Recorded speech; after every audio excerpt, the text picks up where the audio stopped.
Hello, and welcome to Jason Cavness Experience. I'm your host, Jason Cavness. I'm also CEO and founder of Cavness HR. At Cavness HR, we're building an AI native platform to help small business with 49 or fewer people with their HR, partner with our actual HR business partner. Right now, we're doing a campaign raise funder on Refunder. For more information, go to refunder/cavnesshr.com. Our guest today is Brandie Henry. Brandie, thanks for being here today. I really appreciate it. Thank you. Thank you for the invite. Yes. Truly appreciate it. Yes. So, Brandie, I always try to do like a softball question first. Can you talk about either like how you take care of yourself, what you do for fun, like your hobbies and stuff like that? Okay, so what I like to do to take care of myself, sleep.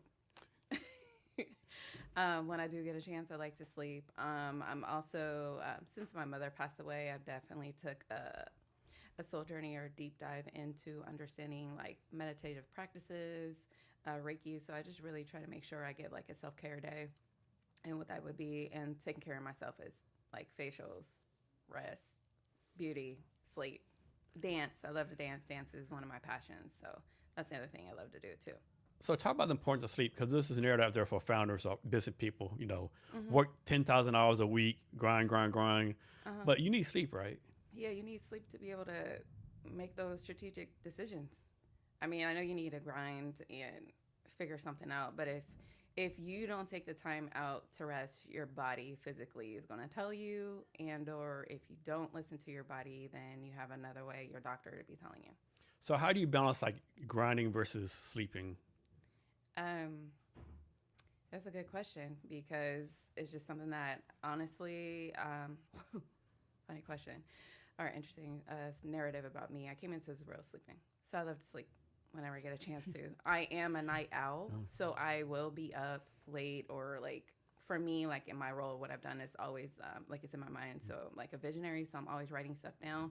But since my mother passed away in 2017, it became really apparent to me to listen to my body. So I've been in those practices of like Reiki. I'm a level 2 Reiki practitioner. I go and get acupuncture. You know, they all talk about the practices of listening to your body because if you do not do it, you know, stress can cause dis-ease, discomfort in your body, and then you'll be dealing with Hey, other move the items. mic just a little bit more. Yeah. What other items Yeah. going on with your body. Okay. So what I would highly suggest, oh, thank you. What I would highly suggest is listen to your body more, and then importantly, otherwise, the universe will find its way to sit you down. So, talk about meditations. Like, you have like an app you use or different meditations. How does that work? Well, I do like use like YouTube sometimes when I need to, like, so it might be something with your chakras that I'll listen to. Just either I'm listening to when I was working at my desk, I would either be listening to it while I'm working, on my way to work, or most likely wanting to do that practice before bed or while I'm sleeping. And then personal is I like to, like, when I'm having my self care journey day, when I'm in the bath or whether that's when I like to really meditate, really before my day. So And how long have you been meditating? I want to say since 2017. So, a little, and, Okay. so a little time now. Yeah, a little time. I mean, I was really intense for like I want to say 2017 up through 20 up till 2023 when I was pregnant. I just had to let my body do its thing and listen to my body. And Have you found yourself more in tune to the universe and all that, stuff more than you meditate or? Yes. Okay. Yes, you do, especially with me becoming a Reiki practitioner. So Reiki is a form of practice, what they call laying the hands. So it's an energy modular that you would use to practice to move energy around. So it's around along the practice of acupuncture, but it's different. So it's called laying hands, and I've been doing that since 2017. And so once you are initiated into that practice or understand that practice, you do become a little bit more aware of what's going on around you. Is there such a thing? Can you have a bad meditation experience? No, No. no. Okay.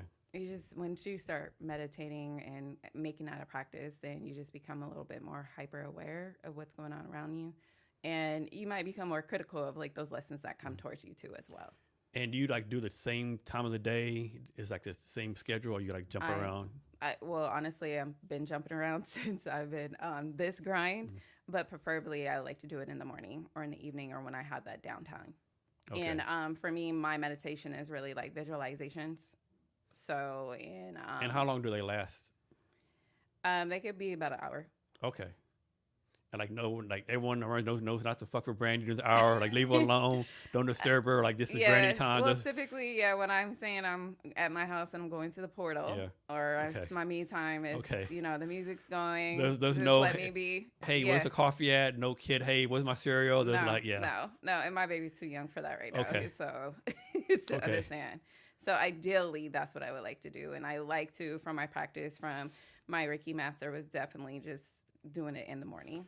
And I would say they're like affirmations type of meditations that I do to ground myself.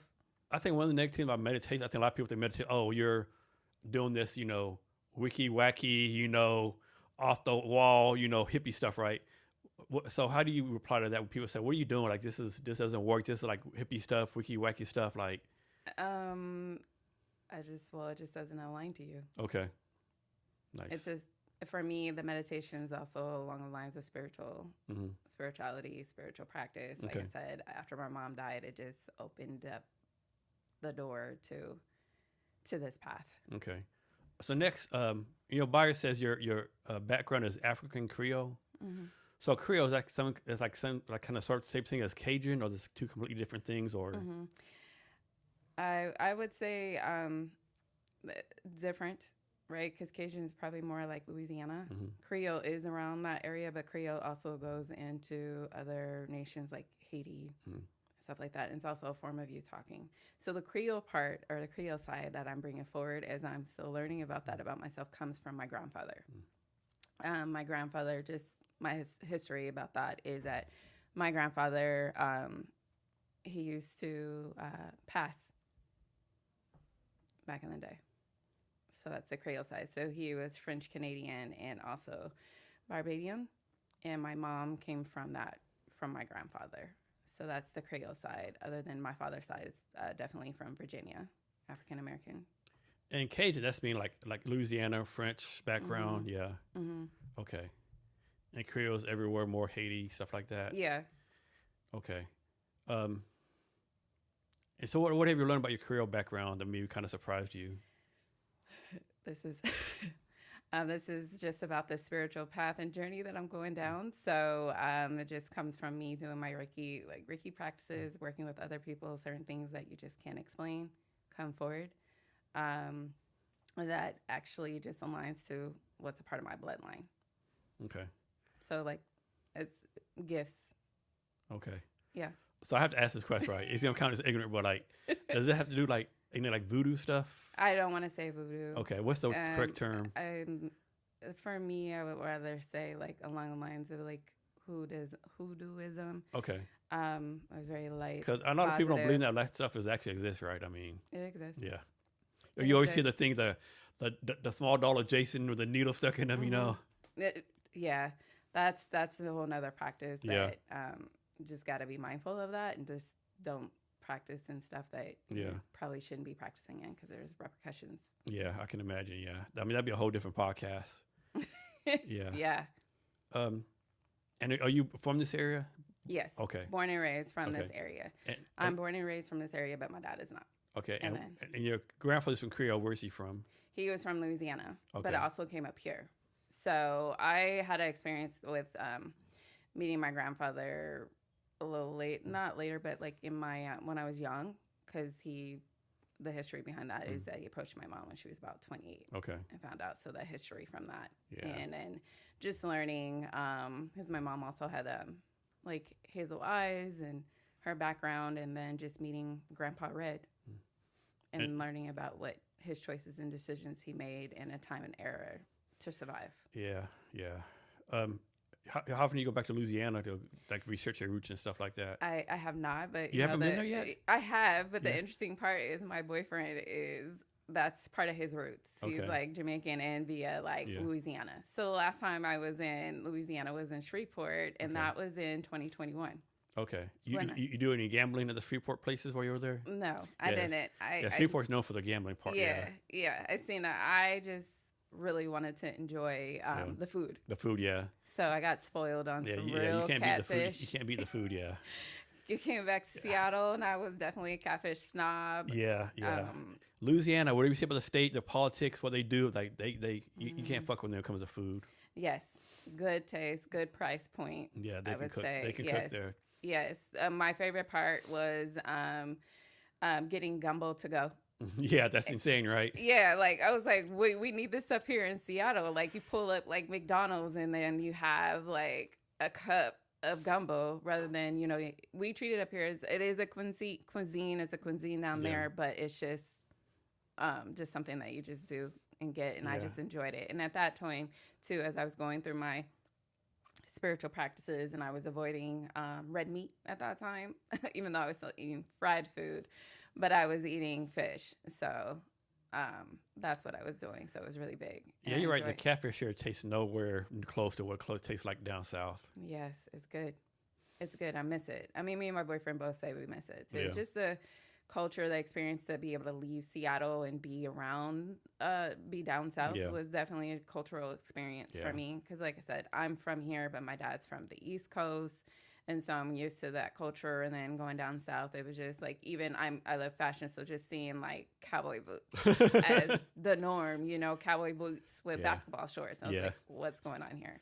And I like horses. I like cowboy boots. So that was like my style, but actually being around it and actually dating somebody that's from Louisiana, like there's levels to the cowboy boots and There is, yeah. and what it represents, the respect and stuff like that. So I enjoyed my time. Nice. So next, you're a board member of something called Southwest Youth and Family Services. Can you talk about that? Yes. So I just joined to be a board member with Southwest Youth and Family Services in March. It is an organization that's been around for about 46 years. They cater actually to, their focus is to South King County, families and youth in that area. Predominantly, the focus originally was to work with refugees and immigrant families. So that's who they primarily support, but they support everybody. And what was cool about this experience or seeing it as I was going through, what am I going to do next after transitioning from Boeing, was to figure out what I wanted to do next. And that was, okay, I seen somebody that I see as a leader, Ted Colbert, and him becoming a board member. And I was like, that's what I need to do. So the opportunity presented itself. And I decided to join the organization. A funny story is back in, I want to say 2009, I was coaching their high-risk basketball youth team that they had there. It was an initiative that City of Seattle was doing to address gang violence. And I actually had a relative of mine that was impacted. So I'm always trying to figure out a way when I do get the chance to, how am I get back to the community? So that was my way. So I was coaching. So years ago, I had my experience with Southwest Youth and Family Services, and now I'm back on the board. I'm working with them. I'm making decisions, especially navigating this time and day of what's going on administratively and how to adjust.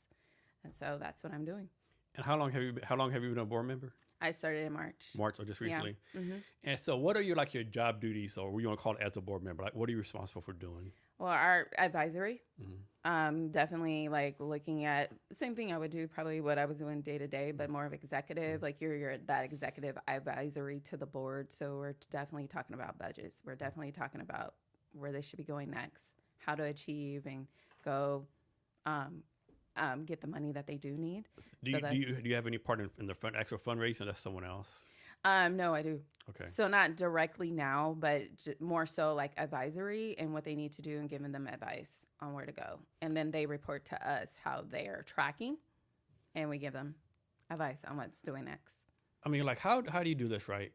And there's a lot of nonprofits here. One of my careers is there's all these nonprofits. I'll make this up. Do we really need 20 nonprofits doing the same thing at different parts of the county, right? Do we really need this and that, right? And what's the sex metrics? I think I could make this up. I think on the news maybe recently where I think either King County or the City of Seattle found all these nonprofits actually they couldn't account for the money right. Mm-hmm. I don't know. Great observation. I will say with Southwest Youth and Family Services, because they've been around for as long as they have been, they know they're in a position where they need to know where their money is coming from, because they're also getting like grants, right? Or getting receiving money from large corporations around Seattle. So that's really important to tell your story and your impacts, right? For those that I've noticed that too, like sometimes that's like maybe not their highest priority, or not saying it's not their highest priority, but when it comes to, I want to say operationally, just having the right tools in place to be able to do it more efficient. That's what I'm seeing, being that I came from corporate.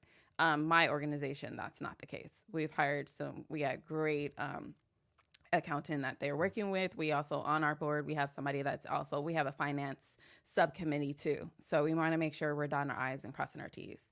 The other ones, I know. They had their reasons of why they want to create a nonprofit rather than being a for-profit. Yeah, unfortunately, a lot of people start nonprofits, unfortunately. Not everyone, but some, they start because, I don't have a job. I'm Jason Kevin. Let me start a nonprofit, get paid, right? And I think it's straight bullshit. I actually was, I went to an event earlier this year, and we were talking about like how we can develop, economic wall and stuff like that. And, one small business person was considering or having a question, what direction should they go? Should they have a for-profit or should they have a nonprofit? And the one person who's pretty high was like, yeah, we have enough nonprofits. Yeah. I like in the military alone, people don't know this. There's like, I'll make this number up. There's like almost like 375,000 military veteran nonprofits, right? Like example, down at Fort Lewis or JB Aluminum, there's one nonprofit that takes veterans fishing in like deep sea fishing. Another one takes you fishing in the lakes. Another one takes you fishing in the river. Like you're all doing the same fucking thing, right? Why can't you just come together? Yeah. Right. And here's a good thing too, that they should consider. I've partnered, or not necessarily partnered, but I like to call him a mentor. A very phenomenal young man, Day Marlon, who's actually his business is the data guy, and he does like to work with nonprofits or just businesses themselves. And one thing that I appreciate about him and what he challenges businesses on is how can you tell or show your impact?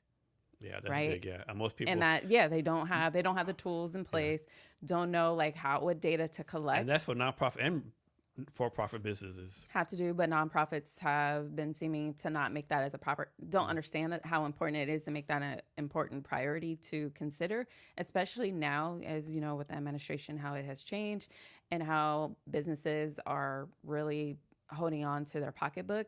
You need to be able to show that story, tell that story, and just having, because I'm taking veterans out to go deep sea fishing.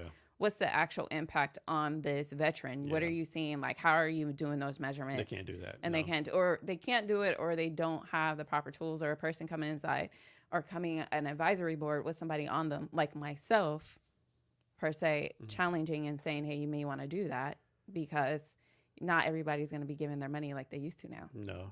So for your nonprofit, who's like your perfect customer? Like who is this nonprofit actually for? Tell me that again. Nonprofits? Yeah. No, your nonprofit. Who's your customer? Like who's it for? Who is their community? Or they like to work with families that are their primary focus is to work with everybody, but they have been centered to work with immigrants and also refugees that are in that area, especially in West Seattle. So they have two locations. They have a location in West Seattle and also a little further in White Center. So, the population there is like a part of our population when we're looking at the metrics, a majority of it is Spanish speaking. So it's to give them opportunities and have like what the organization offers, education opportunities. Like, so if they're struggling at school, they actually have programs, new future programs that help them with schooling. We have people that are graduating from there, caseworkers, counseling, whatever they may need to, get around day to day. They do offer that as well in other programming. So they've been around for a while, and that's their primary focus, although we have to change that too, but they help everybody. So if you can't answer that, that's okay, but can you give us like a two-part question? First part, can you tell us about a success story? And the second one, like, I don't want to use a word failure, but maybe a case where maybe it didn't work out like y'all hoped it would work out. I do not have that answer. No? Okay. Yeah. Okay, no worries. Anything else you want to talk about your nonprofit before we move on? What I would like to share, and it's with one of my clients and myself. They have a new location also in the new White Center CDA that's opening. So they have another new location. So they will be having an event January 24th and 25th as well.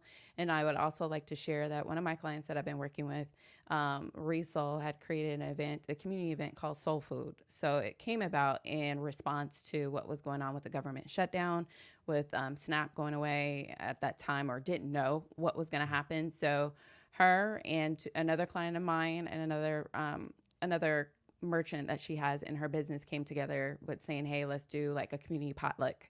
And that's what they did. And Soul Food, and it's SOLE food. So not soul, but Soul Food came together as a community potluck that included Resol, House of Hattie, Autumn Club, the Communion, and also a Volet. They came together for this to have an opportunity to raise money for Renari's Love Meal program. And then also because her business focuses on shoes, shoe refurbishing, shoe cleaning, customization, she asked for shoes to be donated. So from those shoes being donated, we will be having those shoes go. She's going to clean them up. We would like them to be new or lightly used. She's cleaning them up and also taking those to Southwest Youth and Family Services that now will have like a love closet right before the holidays to support those students and families with the New Future program. So that's happening on Monday. Nice. So. And if people don't know, where's White Center at again? White Center is it's like Skyway, kind of. It's right in between, how we want to call it, South Park. So it's not too far from, if you want to think like Boeing, okay, marginal, but if you go up that hill, so like South Park, it's in between South Park, Berrien, and West Seattle. Okay. All right. Yeah. And you recently helped what's the name of the company again? Soul Food? Resol. You recently helped them win the Finals Live pitch, right? Yes. So talk about that experience. Yes. She won. And for people who don't know, Finals Live is like across the world. So basically, like usually the pitch competition, you're like 2, 3, 10 minutes. Here it's 99 seconds. Yes. And it's very concise, very to the point. And then 5 people pitch, and then the crowd votes who the winner is, right? So yes, it's pretty cool. Yes. So I found out about Founders Live actually through Lewis Newkirk, because I follow him too. And then we're also connected through Densham, who I've partnered with, who is a community CDFI. And I seen that he had a pitch for AI Week that he was doing. And there was somebody else that I was connected with, Caitlin's business, Travolta. I actually suggested that she go do the pitch. So I came in support of her doing her pitch. She did not win, but it was her way of getting in front of an audience and investors. And from there, I actually went to Lewis and I was like, hey, I noticed that it's mostly tech companies that are pitching. Do you have opportunities for non-tech? And he said, yeah. And I said, I have a company for you. And so I suggested, all I did, just like what I did for Caitlin, was suggest. And I told my client about it and told Lewis, and I just told her, you have 99 seconds. And from there, like, as I'm an advisor, so I'm not like your traditional consultant where I'm going to take it off and I'm going to work her pitch or whatever else. Like, I'm letting you know this opportunity is coming your way. I've been working with her since March as well on creating OKRs. What I've noticed, a lot of small businesses, like as I was transitioning from Boeing, I started seeing a lot of small businesses were closing the door. Meanwhile, you have beasts, giants like Boeing, Amazon, Nordstrom's, those long-term companies that's been around and been through ups and downs, and they somehow figured out this method to stay and sustain. And so I see that there are new like Amazons and new companies coming forward. And because I like to say I come from University of Corporations. Yeah, we're talking about that later, definitely. Yeah. So I basically with Resol, when I met with her, originally meeting with her, was teaching her about the framework, us talking about opportunities, what we can do. So this whole thing coming about for her to do this, she has something that she needed to prioritize, and that was to get in front of some investors, have people looking at her and getting additional funds. And what's her name that runs Resol? Takia Ward. So during this process, do you think, or maybe you didn't think this, maybe you thought in your mind like, man, she might win this thing. Like, when did that pop in your mind, or you just like up in the air the whole time? Yeah, I was up in the air. Okay. I didn't know. Okay. I didn't know. I also pitched her to be like a potential opportunity for a non-tech company, because not only does she have like resale is very unique, right? It's a sneaker dry cleaning business, a very niche business. I'm a sneakerhead, so it comes to me like, oh, a place I can go get my shoes professional clean. But not only is that part of her business, she's like a commissioned artist too as well. So she's great at storytelling, and I would figure this would be a great opportunity for her to get her business outside of like who she thinks is going to be seeing it versus us already building her persona, and her persona was actually the ideal customer was sitting in that audience. Oh shit. Yeah. I mean, and who knew, right? Who knew? Like literally, like when, so you get 99 seconds to tell the story. You got to make that impact. And and it goes fast. And she did great. And a lot of claps, hand claps, like, whoa. And then, like, you get like 4 minutes, I believe, to ask questions.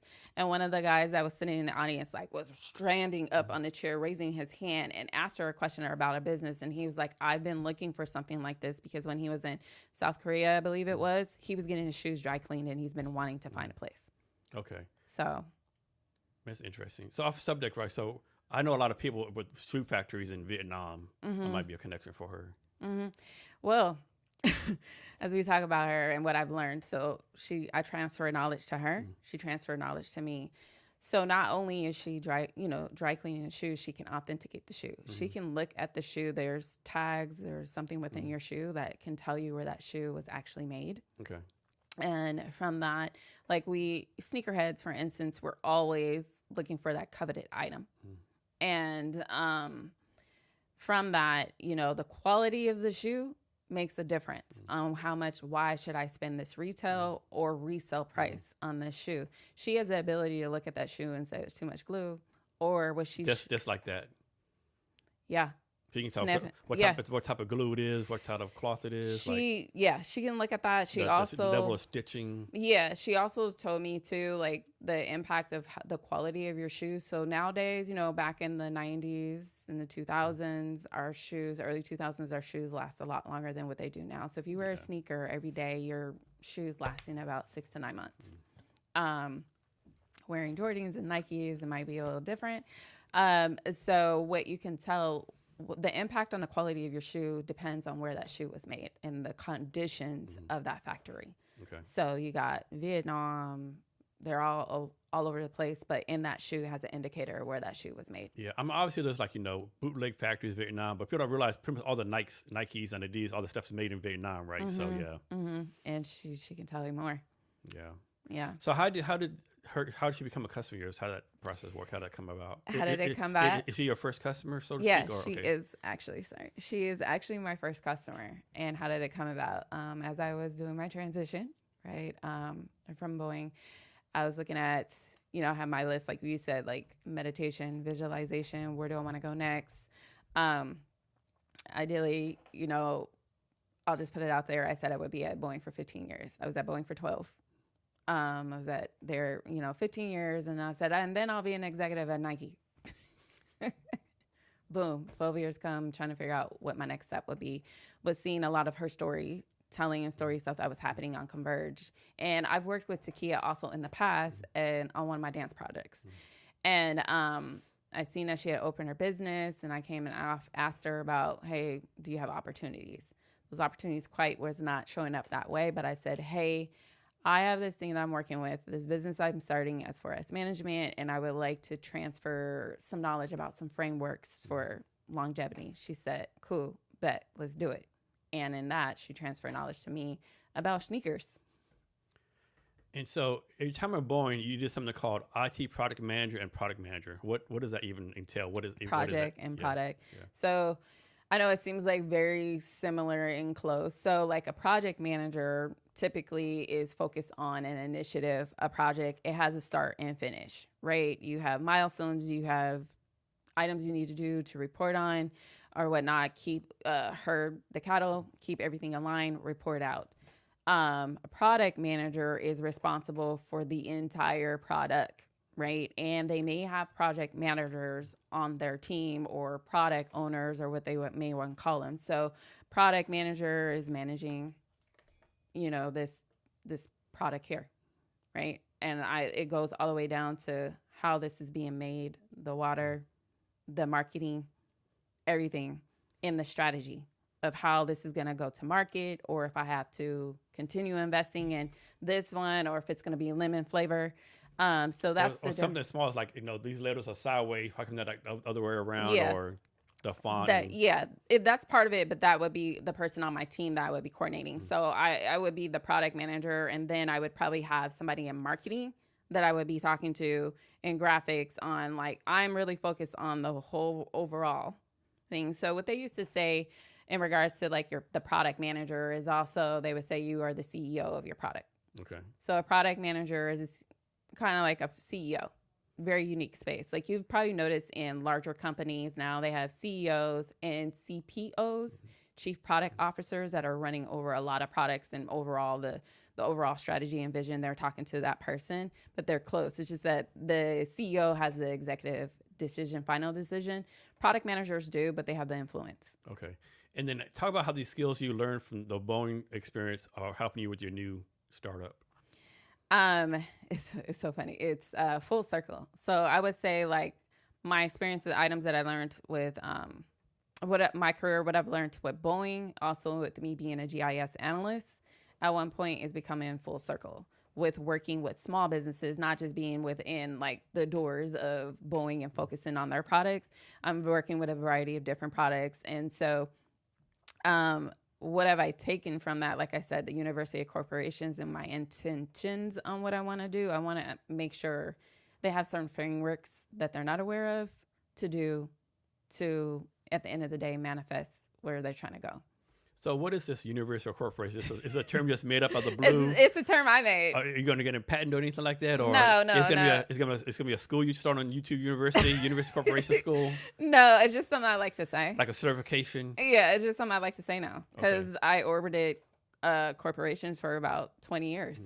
I mean, I got my degree. That was my focus. But when you're in, I feel like when I'm in the corporate world or where I've been, on top of what I've learned, you get, depending on the company, right? If they're investing in their employees, you're going to get access to a lot more knowledge. You're going to get thrown into the lion's den and learn to pick up really fast to execute on. If you're going to be this product manager and I got you this role, you're going to learn these things and execute.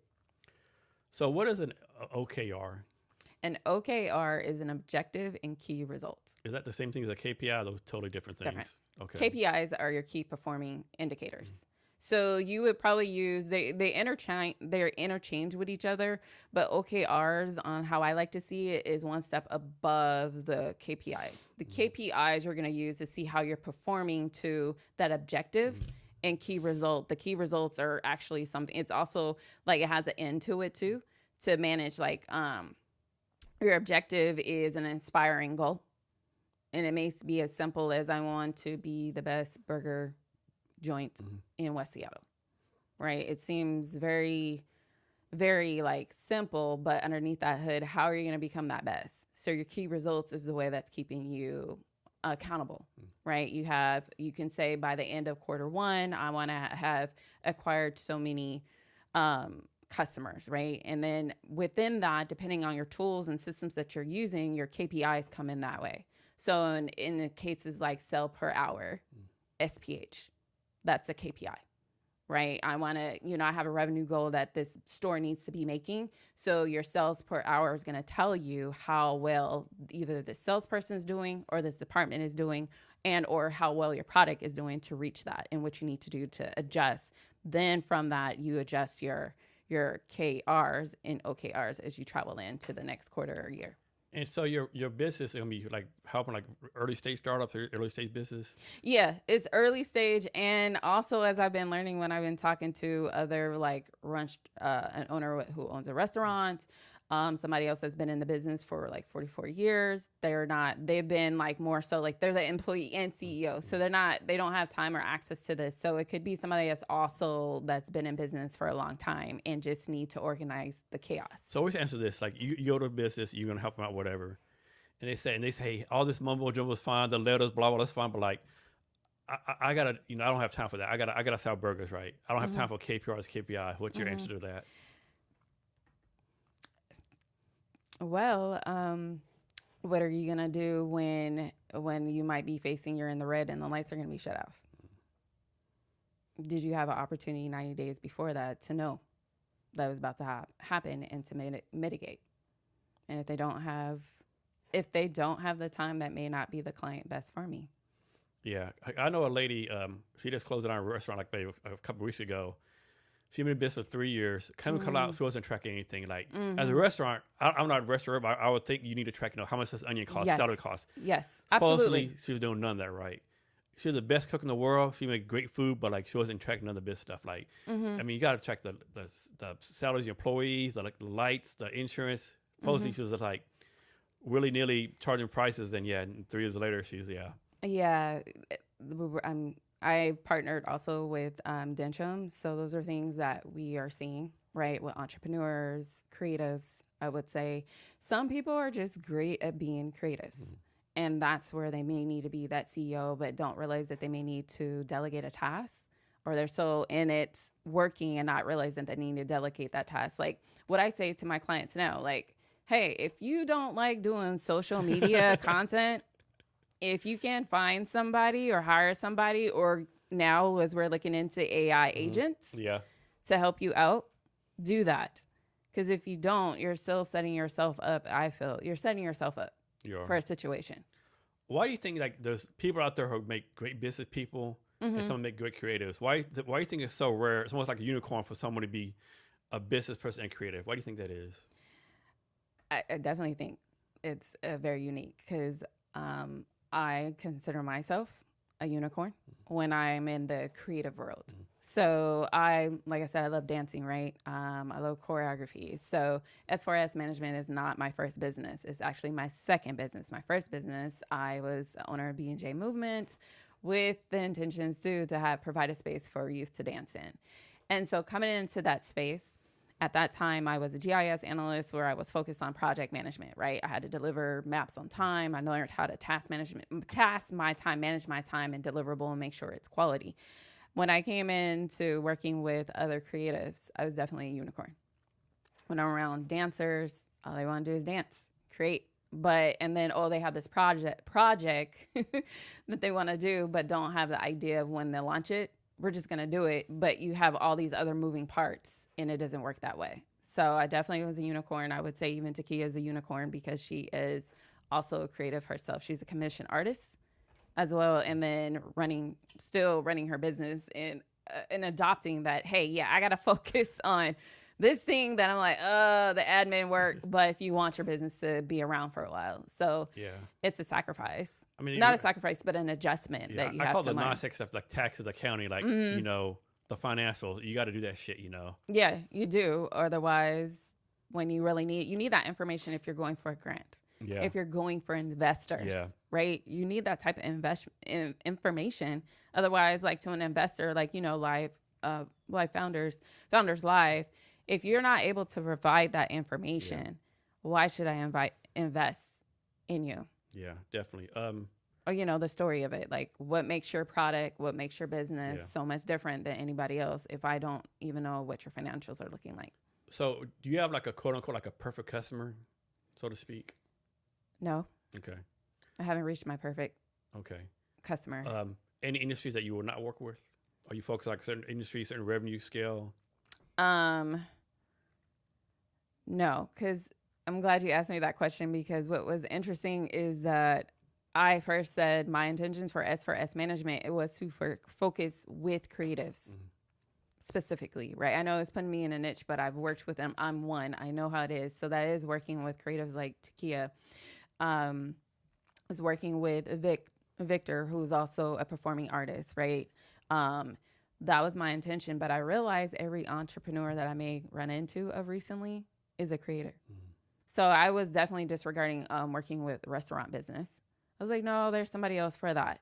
But then realize that, hey, that's a great opportunity for me to get in. That dish is a creative dish, right? I mean, right. How they put the celery and the corn, or what do you want to call it? Right. The presentation, Right. And so how they're making that dish is no different than Takia coming together and making the shoe, or Vic, the artist, making his music and his clothing line that he's going to launch. So I want to say I don't have one specifically.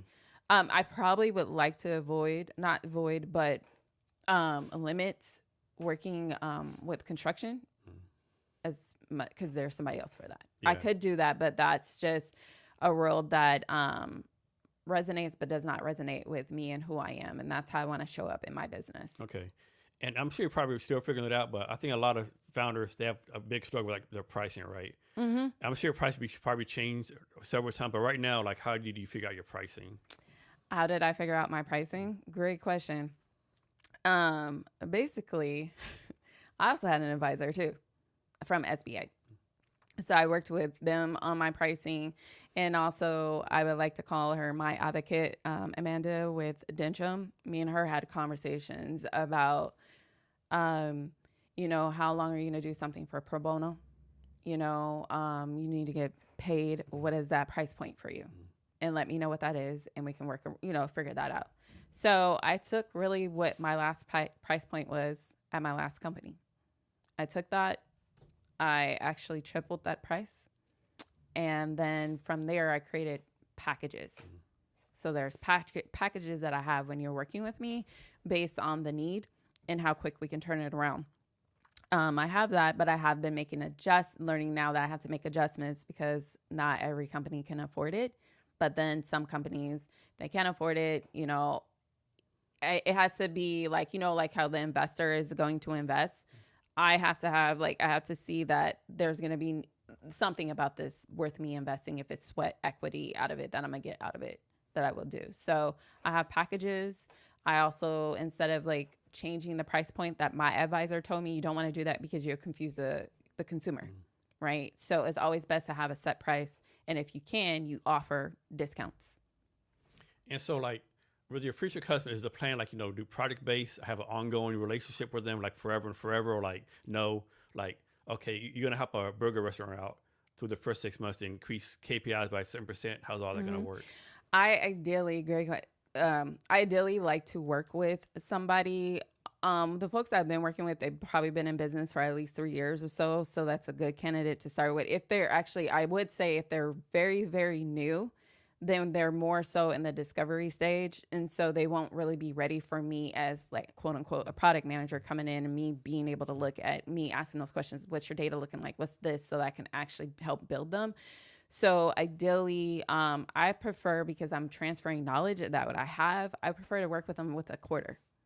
Okay. And depending on what their needs are. So I have 80 hours, which I can do in 2 weeks, or how that spread. So I like to do it like 90 days to where it could be 6 months, or depending on what our relationship is.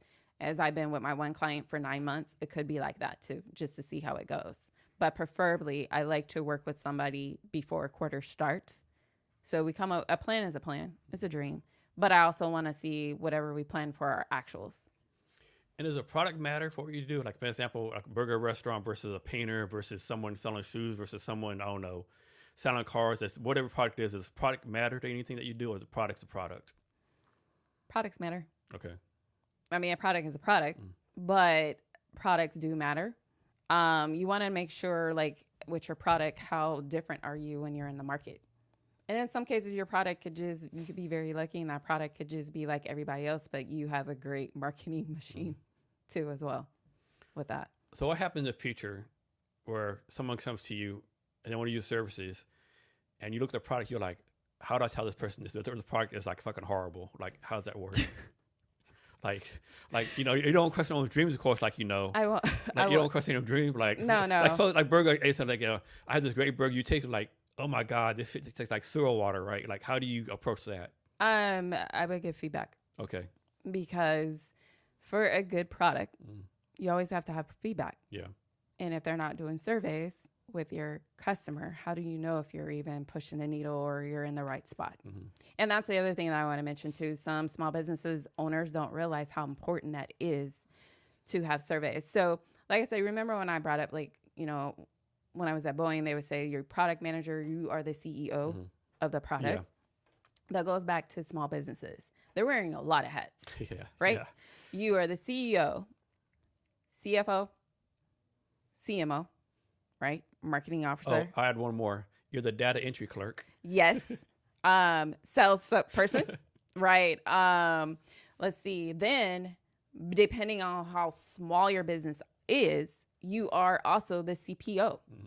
The CPO in my space is obsessed with the customer.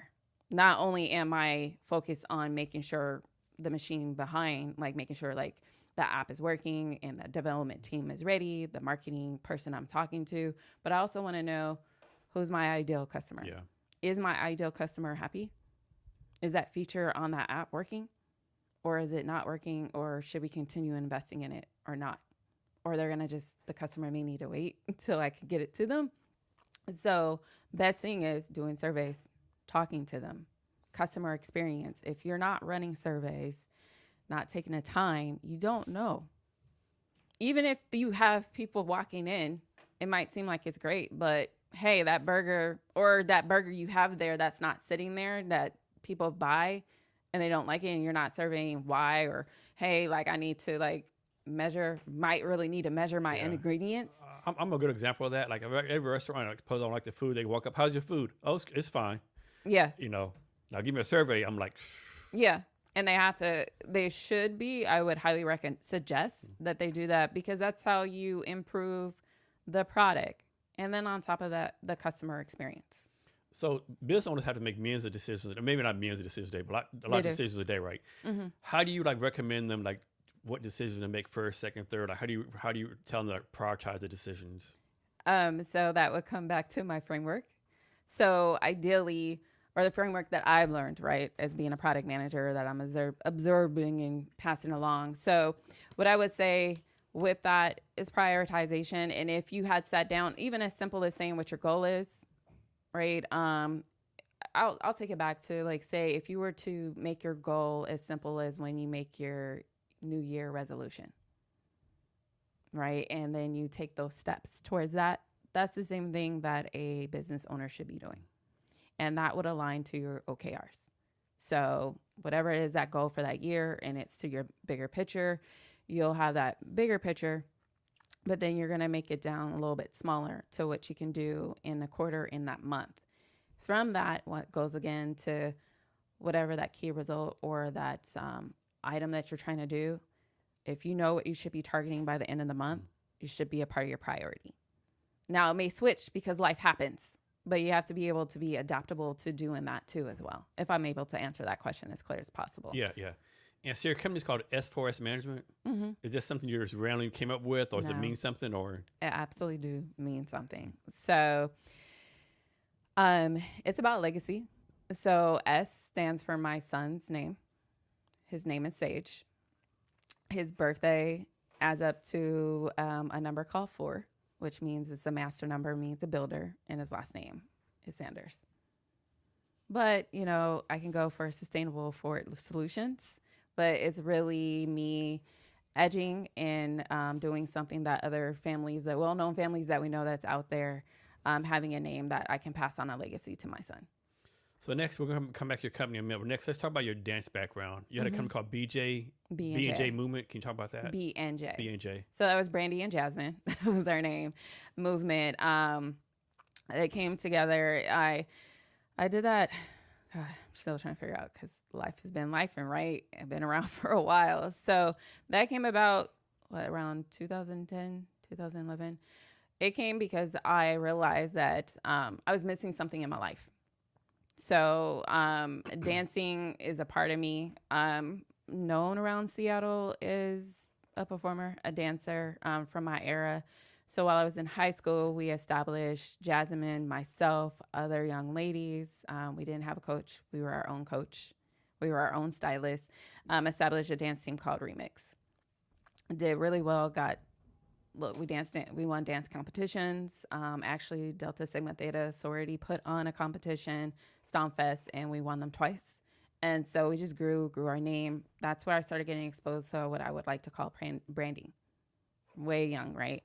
And building leadership and also project management was happening when I was in my teens.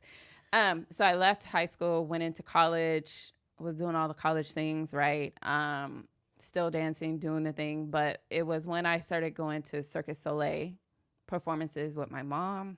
I even went to a youth tap show. And recognized that something was missing. Like I literally was getting emotional, like crying, like tears. And so I just recognized something was missing. I was approaching my 30th birthday and wanted to do something. And Jasmine, we created Remix back in the day. And I was like, hey, would you be interested in what we didn't have in high school, our own space, studio space? Would you be interested in pursuing that? And so that's how the B&J movement got established. Our focus was to have a dance program for youth, providing them different aspects and genres of hip hop. And then it was access. And then from that, because we started that at Garfield Teen Life Center, Trey Lamont, the owner of Jerk Shack, had a music career at one point and found out that we were choreographing and asked for us to choreograph his video. And then from there, went from working with him and Tallywo to me also creating my own production. I have a video. That's where I met Takia. She's in there dancing as well. Just wanted to do that because there was a period of time where choreographers were not waiting for the artists to do videos. They were doing their own production. And that was the thing. And I was like, that's a way that we can get B&J movement out there. So I created Bad Girls, which is on YouTube. And it was inspired by Fight Club, but it was all different segments of dance coming together. So I have ballerinas, I have motorcyclists in there, I have, because it was supposed to give you that theme. So I did that. And then just being burnt out from that, because Jasmine was also a mother, she was paying attention to dance moms. And she was like, Brandie, you need to check this out, dance moms competitions. And then I want to say around 2013, that's when we established Remix 2.0, which was a group of young girls ages 6 to 12 that we trained intensively in hip hop. And I want to say around 2014, that's when we started competing. And around 2015, that's when we got our first national title. And then those group of girls, because we divided the girls based on their skill level. So those were our advanced girls. So the advanced girls, I promoted them up to advanced. So they got 6th place. We also did a GoFundMe at that time and was able to receive some money. I believe at that time was, they had a different name. They did a different, but we think it was Beyonce and Jay-Z gave us some money, got some money from Usher. It was very clear. And also Chris Brown and other local people, because we wanted our girls to travel. At that time, our girls were able to got some scholarships to do not competitions, but actually conventions. And we were going down to LA. So I didn't want the parents to come out of their pocket anymore, as much more. So we raised funds, traveled to LA actually twice that year, auditioned to be on World of Dance. So it was pretty, we were within 4 years, accomplished a lot. 2 national titles, 6th place, traveled. Also took the girls to, after they got their title, I was like, well, we're going to go to Vancouver, BC. Let me see how good we are. And they got like 2nd place, but still was good in hip hop. And that was very fulfilling to see like setting goals and the girls working really hard. And one of my girls got picked up by a talent recruiter, talent agency. And then actually now one is actually professionally dancing. I ended it after 2017 because my mom suddenly died. And at that point, like I was telling you, I was giving a lot out when you said that grinding. So I have that experience of working and then having my small business on the side, having goals, and was literally getting burnt out. How old were these girls that were doing this with you? 6 to, by the time 2017, I was extending it up to 14. We were about to start going into high school. Okay. And like, we're dancing, like, the dance skills like transfer, like if you're a good tap dancer, a good ballerina, a good hip hop dancer, these skills like kind of like, transfer or like, okay. Yeah. I mean, even with that, you have to be dedicated. Like, so dancers are athletes too, right? So although sometimes we may not treat our body as athletes, some do, right? Break dancers are incredible athletes. Ballerinas are known to be athletes, right? So for you to become the best dancer, just like an athlete, right? Or if you want to become best chess player, you have to practice and you have to set those type of goals. So totally random. Sometimes shit just pop in my head. Do you remember in the last Olympics when they had hip hop as like a dance thing? Yes. And that lady from Australia was like hip hop dancing. I'm like, what the fuck is this shit? Yes. That was insane, wasn't it? Like, yes. Like we're like, I know a kid down the block could outperform this. What are they doing, right? Yes, and there was controversy behind that too. I remember because supposedly he like had sex with someone and all that kind of stuff. I think her Supposedly, husband or something along that lines. They had a crew or whatever else, and she ended up yeah, getting passed by where there was probably better talent. yeah, To be honest with you, I felt like that was a disrespect to the culture. yeah, definitely, yeah. And it was definitely was nice finally to see it back on that stage again, because I believe in the late 80s or something or early 90s, breakdancing once was at the Olympics because it is very athletic. Yeah. So I was excited to see it, and I know it because I'm like an open style. What they call it, open style B girls. So I don't necessarily. That means you're not on the floor. Okay. You're doing all the other styles of hip hop genres. So I understand like when you hear the beat or the timing, like being in sync with the timing and freestyling, like that's really just coming off the top of you flowing. And so I was excited. My boyfriend was trying to adjust to it. He was like, how do you know if somebody's winning? Right. So it's just, you just gotta, it's just, if you know about it. And so to me, I just felt like that was a disrespect because now we were getting onto the big stage to be respected, and to see that she did that and how it was very disrespectful. And all the memes. Yeah. I can, be a U.S. Olympian now, And no, you cannot. Like I've seen like when in B&J movement before Remix got reestablished in its way, I was meeting dancers around Seattle. Seattle has a very big hip hop dance scene. Massive Monkeys used to be on, it's not coming to me, but it was a dance show, Best Dance Crew. Yeah. America's Best Dance Crew. They were on MTV. Okay. And so they did not win, but they got recognition, and they are recognized worldly. They've won major dance competitions, traveled internationally, and they do have a key to the city of Seattle. How involved are you with dancing stuff now? That's like your past life, and it's a. How often am I dancing at my home? Okay. I have a friend of mine that keeps asking me to come out. Like my mom has suddenly passed. The dance team still got like a national title, but I needed a break. Okay. And what makes a good choreographer? Wow. Now you're talking about art, right? So what is it? What did Erykah Badu say? What did she say? I'm sensitive about my art. So I can't say what makes a good choreographer the best one, because you're being an artist. Let me rephrase the question. Let's suppose you have a son or daughter, right? Mm-hmm. And they're going to want to start dancing, right?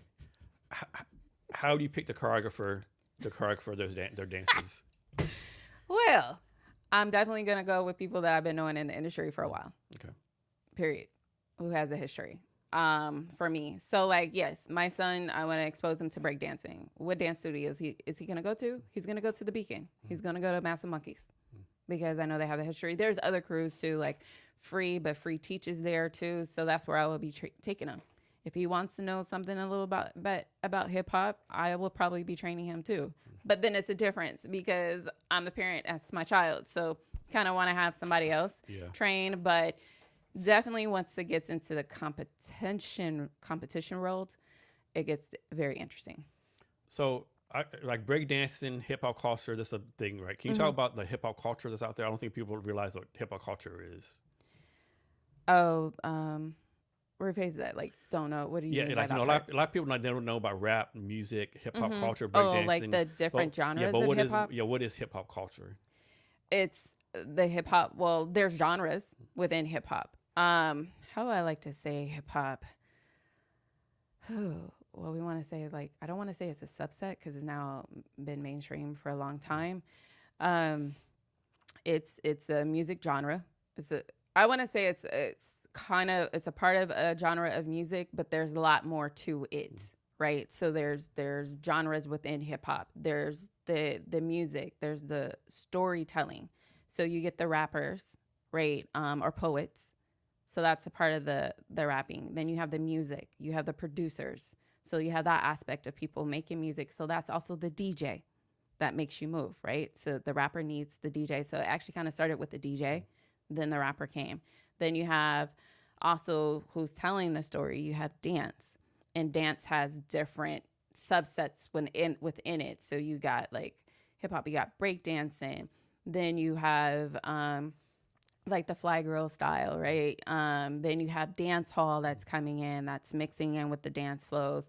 You have lyrical hip hop, which is ballet mixing up with hip hop, and then also within that, it's also the different regions have have an impact on how that culture is going to come through. And also, not only is it dance, you also have the art part, so graffiti, right? That's the art part of hip hop. So that's part of that culture too.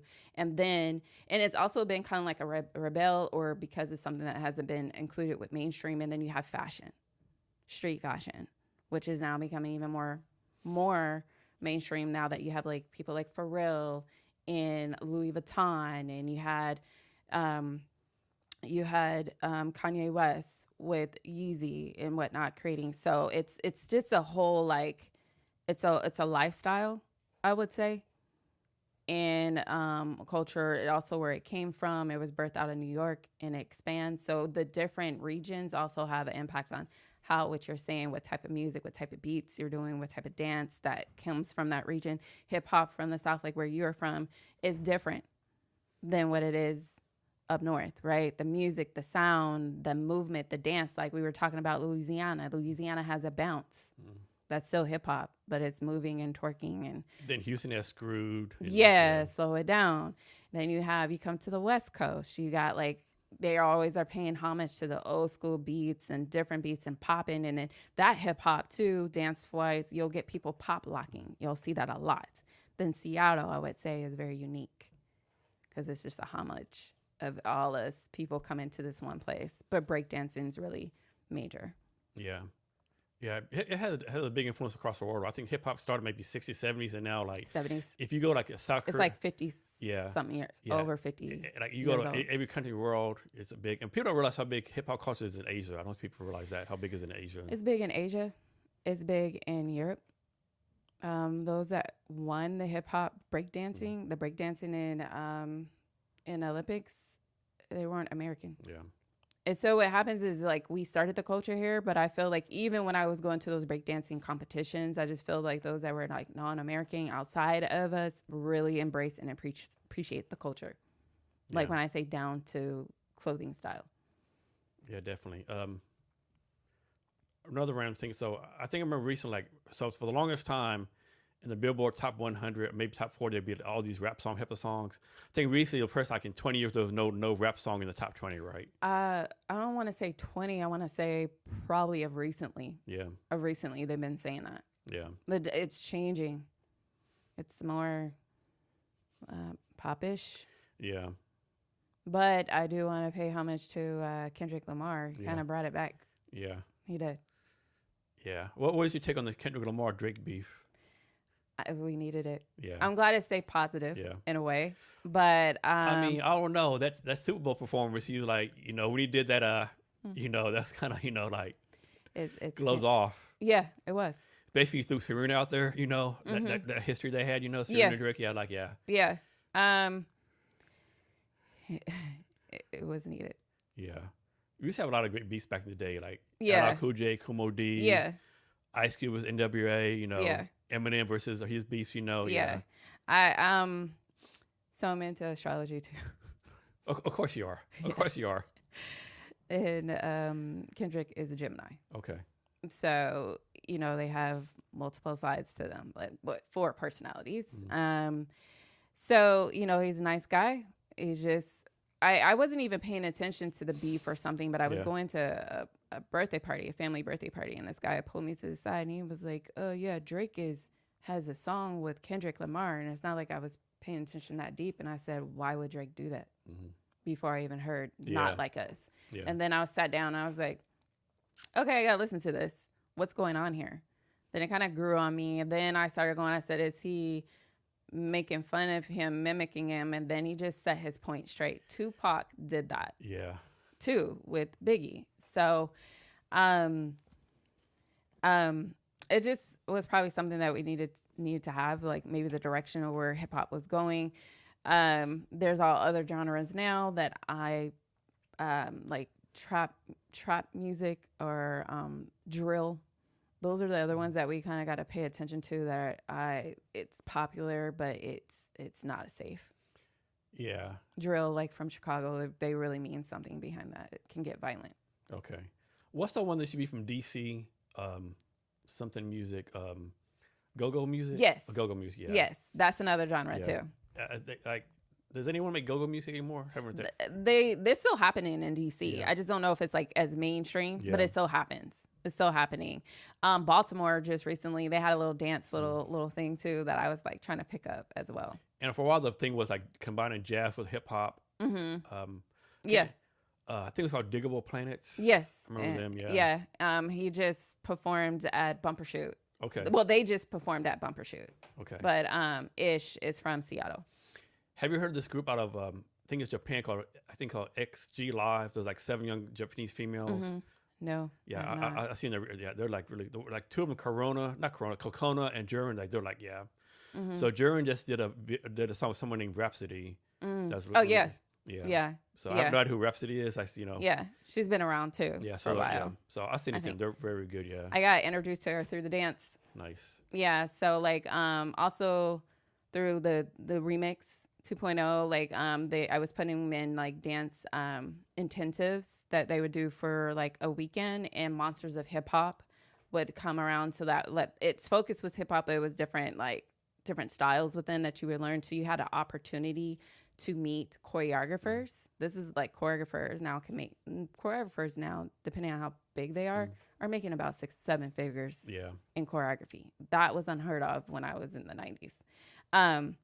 But they get a chance and exposure to up and coming artists and stuff. So Rhapsody, I heard of her through that too.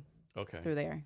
I think hip-hop, you can combine it with rock, jazz, country. Like this song I really like. It's with the country singer named Morgan Wallen. Wallace. Wallen. I can't think of the name of the hip hop guy. It escapes me right now. The one that they did a remix of. Yeah, I think so. Yeah. Is now you got me trying to think of his name, and it should be coming to my name because he raps really fast. It's gonna come to me. Yeah, I have him in my mind. I can't think of his name. Yeah. Yeah. I like that song. They did the remix to. Mm-hmm. Yeah, but so my boyfriend, right? He's from like we were talking about earlier, from Louisiana. So what's different in our house, right? When it comes to like genres that we listen to, like I low key like to listen to a little bit of hip hop rock mixed together, and he likes to listen to country music. Okay. So he actually introduced me to Morgan Wallen. Yeah, and my son at 2 sings Morgan Wallen's Smile song. I remember back in the day, Nelly did that song with the other country singer. Yeah. I can't remember what it was. That was really good. Yeah. Yeah. So there's just there's collaborations that are coming to move both genres together. We know that Beyonce just did her country. Yeah. Country. I like the songs later on in the album. Yeah. But I love it too. Like I said, I like a good cowboy hat and good cowboy boots. Yeehaw. Yeah. Hey y'all. Yeah. So one person, I don't think he's got credit. Now he probably wasn't the best rapper in history. He probably doesn't make anyone's top 100 best rappers. But as far as being a business person and advancing the business of rap and hip hop, Master P. Oh, I don't think he gets that credit. Like, I think of recently because they did a versus. So I remember that. Yeah, I remember that. Yeah, him and Cash Money. Yeah. Yeah. So I think it's there, but yeah, I agree. I'm looking forward to because he has products too. Yeah. He's did video productions, movie productions, and I believe he also did chips. Yeah, you're right. Yeah. Yeah. He was the first one selling records of the Is trunk. it chips and cereal or something? So, yeah. So product management. First one to sell records out of trunk. First one making his own movies. Yeah, I like. Yeah. So I thought now rapping skills. Yeah, I don't know. Right, but as far as like the business, he definitely had an impact on the culture, and moving. I want to say the sound coming from the South too, and giving opportunities. And like you say, got Cash Money too. The other stuff, you know, Lil Wayne got started there. You know, Nicki Minaj. I think Drake got started there. You know. Yes, he did. It's I don't know. Louisiana had a big impact. You know. Mm-hmm. It does culturally. So now I have to ask you this next. Give me your top 5. Top 5 hip hop artists. Yeah, and you can be like top whatever your country is. Like be top 5 business people, lyricists, impact on culture, whatever your top 5 is to you. And are you saying like within like the whole segment of like hip hop itself? Yeah. And businesses. Okay, so we know like everybody talks about it for lyricists. Of course, Nas is there. Nas is on there. Jay-Z is on there, for sure. Kendrick Lamar is on there. I also like, so what else did I, what was that, 3? Interesting enough, I would like to put Fabulous. I think Fabulous is like the #1 underrated rapper of all Yes. time. I think he's Yes. #1 underrated rapper Yes. of all time. Yeah. Easily, So yeah. of lately, like when I'm listening to, like when I'm in the car and I'm listening and some of his songs come on, and I just be like, wow, and I will replay it. And my cousin, who I work with too, who's one of my clients, he's a hip hop artist, and we have talked about like Fabulous too. So I wouldn't say like in regards to like what his business is, like his business deals and stuff like that, it looks like, but it's J. Cole. J. Cole is one of my favorites. So here's my list. For first, the story. So I was stationed in Italy for 2 or 3 years in the army, right? Mm-hmm. And a month before we left, this was when 50 Cent, like like really like in the club first came out. He is. And he was like, and a special guest, like who's a special guest? Fabulous came out, and that's when Fabulous had that song, the da da da da. He had that song, right? And like it was the my time were fucking crazy, right? Yeah. Well, I actually have my girls dancing to Breathe. Mm-hmm. Fabulous. Then you got a 1. Yeah. Then you got a 2. Da da da da da da da da. Yeah, I have my girls dance to that too. So my top 5, of course, my top 5 will change every day, but for me, it's always Chuck D. Public and me. He'll be #1. Yes. And in no order. Yes. LL Cool J, Ice Cube, Eminem, and Scarface. You got challengers. Yeah. Challengers. That's what I like. Challengers. Yeah. I mean, Chuck D. with Public Enemy. Yeah. Yeah. And of course, like you didn't even talk about Big Daddy Kane or like Rakim, who I grew up with, or people like T.I., Ludacris, Snoop Dogg. Yes, T.I. is on there too. Yeah. But like my running list now is those are the people like I have to add another, and they're not like 5. Mobb Deep. Oh man, I forgot about them. Yeah. Mobb Deep. And Mobb Deep helped me through University of Washington. We're gonna get a lot of blowback for this reason. Neither one of us mentioned Biggie or Tupac. Biggie and Tupac's on there, but that should be a given. Okay, look, it's a given. All right, Tupac, of course, and I had a crush on him. Okay, it's a given. Yeah. But we gotta call the other people. I remember one time, maybe a few years ago, I think it was a Source magazine or Forbes some magazine did like top 100 hip hop people of all time, and Snoop Dogg was 23, and they were like, these reporters like try to start beef. Snoop Dogg, how dare they make you 23? He's like, what do you mean? Do you realize there's like 100,000 of hip hop artists in Compton? Yeah. And he said, let me ask you this question: who ahead of me should I take their place? Right. Should I take Nas's place, Jay-Z's place? As a matter of fact, the 10 people behind me, I don't think I deserve to be in front of them, right? Yeah. It's yeah. Like, and then I was just listening to Wale coming in. I forgot all about him. Yeah, he definitely represents the DMV, and he used to travel up to Seattle a lot. Common's on there too for me. No, I'm not a big fan of Common. I won't say I don't like this. Like, doesn't do anything for me. Oh. The thing about hip hop is like good as like, okay, you don't get this guy, you don't get this person. Like, it doesn't make a difference, right? It's just not for you, right? Yeah, I feel you. Yeah, and then remember this rapper named, I think his name was Young Scooter. No. He did a song called Cocaine. He was pretty good. Mm-hmm. Just just some of you. And then like at a Paul Wall, Yes. Yeah. Yes, from the South. Yeah. The people's champ. Yes. I will also like to, even though I didn't call him up in my top 5, but I do have to he's my client and he's really talented. And that's Vic. Okay. Vic Dags too. And he's in the Seattle area? Yes. We should have him come to the podcast. Oh yeah, he would probably enjoy it. Definitely. He's on Macklemore's last album. Okay. And then he's also on, sorry, it's not coming to me. He's on another artist that's really big in Ghana. And so when I had an opportunity, when I started working with him, then we came together. He, by far, I would say my ideal client.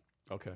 And when I say it's not necessarily his genre, it's the fact that it was everything that he had in his mind, in his head. He was organized. We just put it on the white wall. And then I told him when we meet, I need to give me your top 3 goals you want to meet, da da da da. He told me he had everything. He had his little notebook. It was written down. I said, okay, this is going fast. And we got done. Nice. And then we took that and executed on that. Nice. And by executing on that, you don't realize like all the artists that we've just been talking about got tons of music. Oh yeah. He has tons of music. Yeah. Although, They don't realize. Yeah. And yeah. I think people realize like talking about small business success failure, Yeah. right? The thing is, like most artists, they might have like 10 songs, but they actually have like thousands of songs. Yes. They've worked on, released, or or they're just sitting on. And so that's the case with him. He has music from 2020 that he created that can sit today. That I'm like the when vault you have, Yeah, I'm like, when are you gonna sit? And it's like it's a very interesting aspect to be a product manager in, because like you're ready to push, but the artist, that's when the artist and the product manager can kind of like clash. So like it's not perfect it's enough. not perfect enough. And so that's the other thing you have to work with too with them, because they do have that like it's not perfect enough or I'm not ready for it. But what I want to share with that experience with him, like I said, when I said ideal, like just really knowing what you want and then putting it on paper and then having us execute, or me actually helping him hold accountable. So one of the things is he's been sitting on the clothing line that he was working on. This is one of those things. And then I was like, hey, so he told me his aspiring goal. And I said, okay, great. So you have like these two items together. Why don't we bring them together, figure out a way to bring them together? So you're working on a clothing line.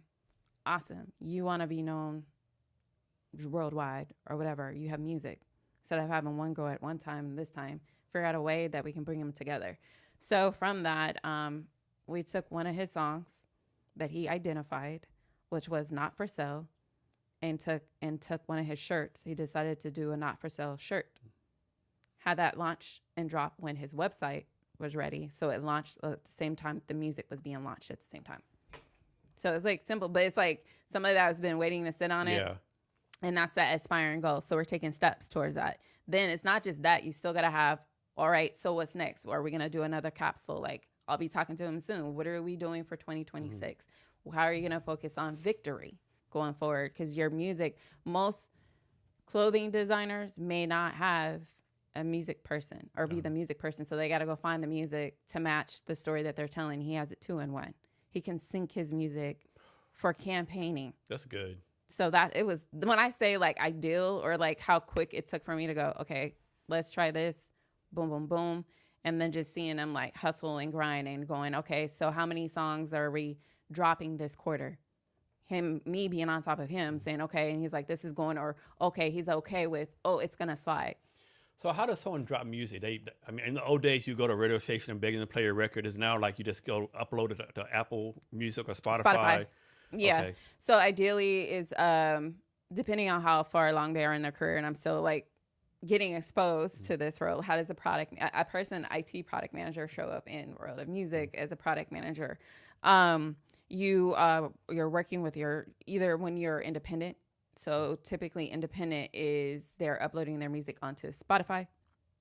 They can do that themselves, but then you may have another machine with you, and that's a distribution deal.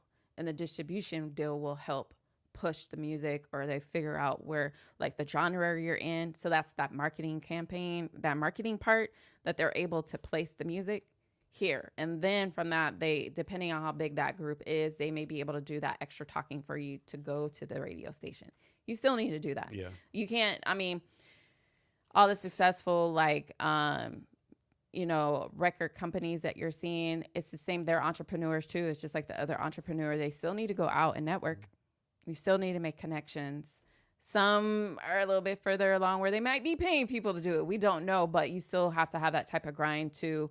What's really big in music, I think, is realizing what music you're in a job. And really the branding part of it, your identity, and having that marketing campaign team with you. I think a great job of that was Lil Nas X. I think a great job of that, right? Yeah. Cause like I'll make this up. So he started like a Beyonce fan group. Yeah. And like he's like he was like supposed to be at 20 hours a day, like texting people. I mean, I just like I don't know if it's true or not, but if he did, he did some like hustler shit. There is this group that I'm following, or I subscribe to, the Venice Music Group, where they actually look at like what independent artists are doing. So they did something on Doshi. Oh yeah, I forgot about her. Yeah, she's dope. She's amazing. And what she did for how she was able to market for her album release and the steps that she did. And then, of recently, we just talked about Mobb Deep. Mobb Deep was identified recently on how well they went about marketing That's a big part, right? their album. And they actually went back to the old playbook. They didn't do what everybody else is doing now. They went back to what is said and true, and that's how they were really good. So they had the interviews. They locked in the time when you're going to do the interview before the drop is going to happen, how you're going to do your videos and stuff like that. So does she? I have this wrong, but did she get fired from a job and then she decided, you know what, like this? I'm just going to dive in. It's like now or never. Like here's my you know, signal from the universe of God. This is it all in. Yeah. Yeah, I feel she did that. I think Summer Walker did that too as well. Some people, and I just think sometimes other entrepreneurs do that too. They may leave their day job, even founders, right, in the tech world, and just go, hey, I'm just going to lean into this and give this a shot. Sometimes getting fired or layoff is, you know, a good thing, right? Yeah. Yeah. I mean, it's definitely a transition, identifying what you want to do next. And back to the list, our list, right? None of us mentioned like Beastie Boys, Run DMC, Houdini. And their influences to the culture too. I think we talked about who is ours, and mine's is who I identified, but who I listen to. Is your top 5 the same every day? Is it, like mine will change every day, probably. No, I think they would stay. Stay, okay. Yeah, definitely. I mean, Nas for me. I didn't have Mobb Deep, but Mobb Deep, like, I don't know if you heard me when I said that Mobb Deep got me through UW days. Yeah. Like, literally, like, whatever it was. See, at that time, it was the Jay-Z Nas battle, and then Mobb Deep was, like, figuring to have their way in there. And then my friend at the time, when he would come and pick me up in the old school Pathfinder, he was the 92 Pathfinder. He was bumping Mobb Deep, and I didn't hear I wasn't listening to Mobb Deep in high school, and I was like, who is this? And then, you know, when it was cool to have like a big loud system, and I was like, this just sounds right. And Quiet Storm was just like hitting for me, and so I just got Mobb Deep albums. And they just re-released some music that they created, and I listened to them. I was listening to them on the way here. Nice. And they have songs mixed with Nas. They have a song with Kendrick. I love it. My boyfriend's like, who's listening to them? Me. It's just nostalgic for me. Yeah. Any any new people you're listening to? New people that I'm listening to besides Vic. Oh gosh, it's not coming to me. It just depends on my mood and what the music is playing. Okay. So he's local. I gotta get shout outs to people, you know, people I run across here. Black Soul. Okay. He's from Tacoma. Okay. Very interesting story. He was working for Boeing, but he also is an engineer. So my journey this year, like all the things that, like, you know, when I set out with S4S management and areas and people that I've met of recently, me meeting an engineer, music engineer. I don't think people talk about how important how important it is to have them on your team. Yeah. They are the reason why we love that song. It's not just the artist and the producer.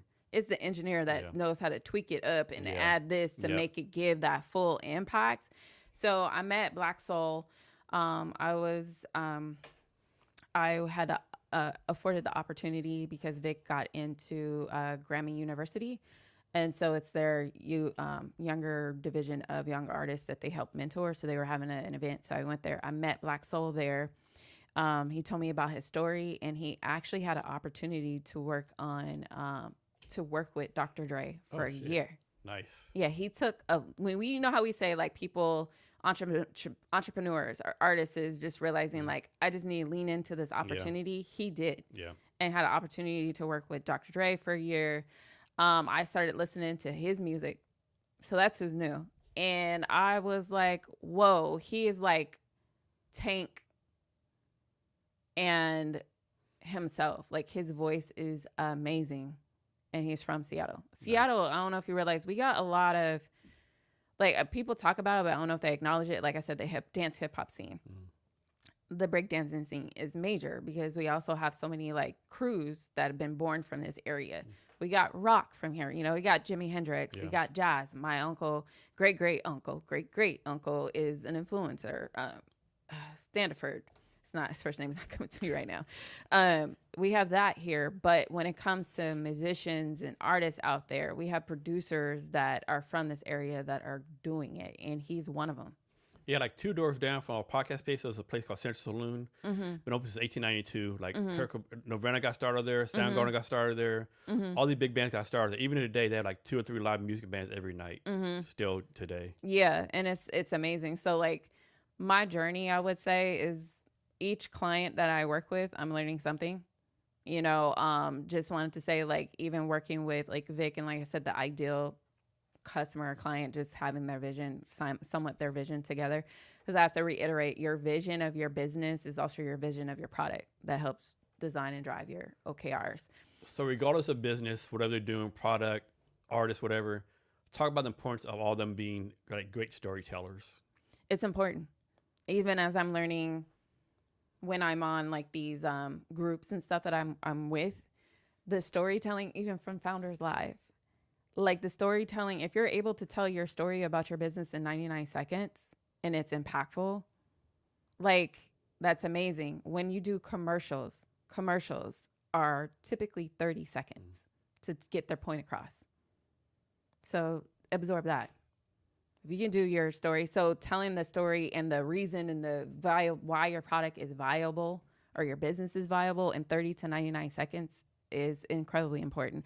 And at Founders Live, didn't get a chance to meet her, but the person that helps them pitch, she trains people on telling the story. It's important. If you're a great storyteller artist in a way and a creative, you can. How can someone become a better storyteller? I would say, well, one, probably getting coached for that. Yeah, that might help a little bit, yeah. Yeah, having a coach with that, practicing with folks to give you feedback, and really identifying your why and having confidence about that, and practicing on elevator pitches, storytelling. And knowing, I know this is the technical part of it, of like branding. There's brand art. There's this one guy who's amazing. He has fragrance out too, and he's a brand architect. So there's artwork and tech to it, but just understanding humans' interactions, our psychology, our attention span.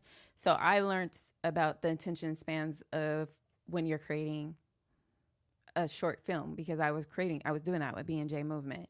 30 minutes is okay, or so you have your 3 threes. So you got 30 seconds for commercials, you got 3 minutes for like videos before it's just too long. And then you're not keeping their attention. How do you deal with like people's different personalities? How do I deal with their different personalities? Great question. Well, I would say probably I'm a observer too. So I'm probably still asking for, because I do sales too, right? When I'm transitioning, I work at Nordstrom selling. So that's dealing with personalities, different type of personalities and needs. So it's always asking questions, but allowing space. I was a coach, so I do know that I'm showing up when I do work with my clients as a coach. So I do try to keep them honest and direct. So what's something like, of course you have your resume linked to all this public stuff out there, but what's something you're proud of that no one knows about? Maybe your boyfriend, your family knows, but most people don't know this. It's something you're very proud of, but it's not public knowledge. My son. Having my baby. It was something that I was always aspiring to become a mother. That's definitely been a transition for me too, going from the career woman, independent woman, to becoming a mother, and that identity change. But I would say that is what I'm very proud of. Just to share other things that I transitioned and learned a lot about myself too. I said like my mom died. I went down the spiritual pathway, learned about listening to your body. I also am a fertility warrior. So my child is through IVF. There's something that, is not known, or something that I would talk about often, or something that's not often talked about in the Black community, or Black women going through successful IVF stories. But I want to say that is me having my son, having a successful IVF moment and successful pregnancy, and having a team, a dynamic medical team, is something that I'm super proud of. You want to talk any more about that process? About IVF? Yeah. Okay.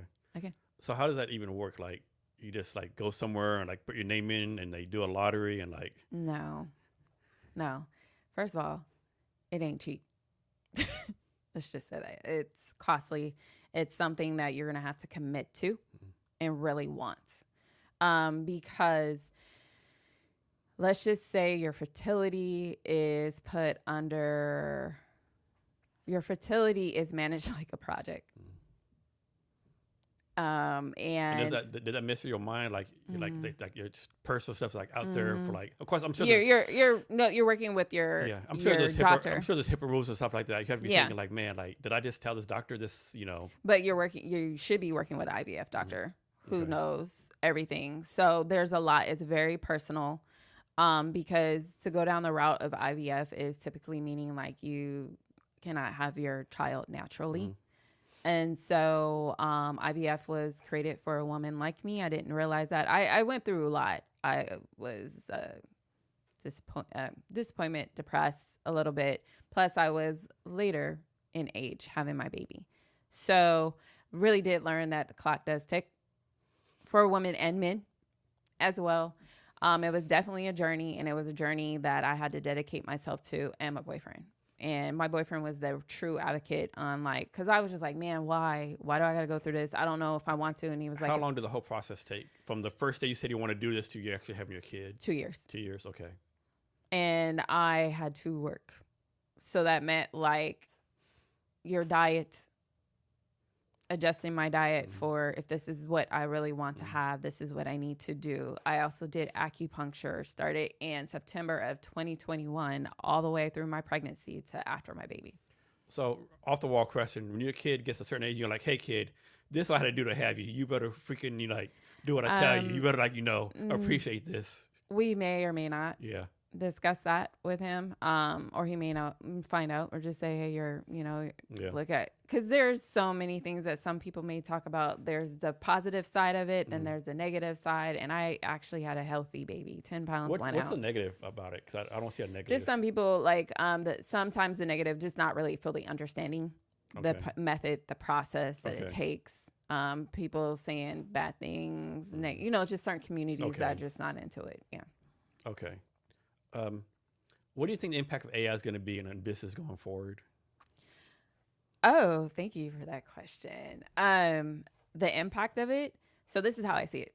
And I stepped my toe into it, right? Or my toe was in it. But I went to an AI discussion in February. So what I think for small businesses, those that are bootstrapped, and if they are open to it, I think it can be a wonderful impact on them. Say they don't have enough to afford for the strategist. I created a ChatGPT, Rosie, that I'm working on to help them navigate and create OKRs. They don't have to do it manually. They can go somewhere. I just think that it's good for a small business to AI being a thought partner and or be able to delegate a task to the AI agents to go do something for them at a cheaper price than an actual person if they cannot afford the person. But I still feel like they need to know what they want. So you have the agents out there that are doing social media content. That's a lot for a small, like we were just saying, it's a lot for a small business to manage. Like, I need to upload content 3 days out of the week. You can do your content and have the agent go do it. So I think it'll work wonders. I think when I use it, I'm able to produce documents that typically would take me longer and 50% of the time and more and double it. So I'm excited about it. I'm definitely excited about the agents.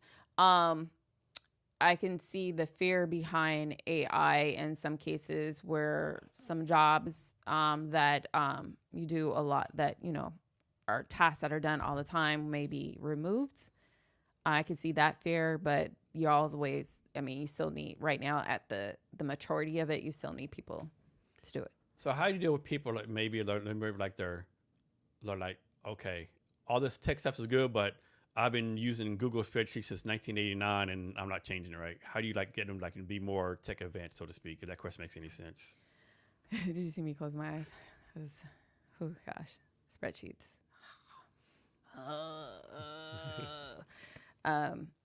Well, you have to show and tell. That's just, I mean, that's how I learned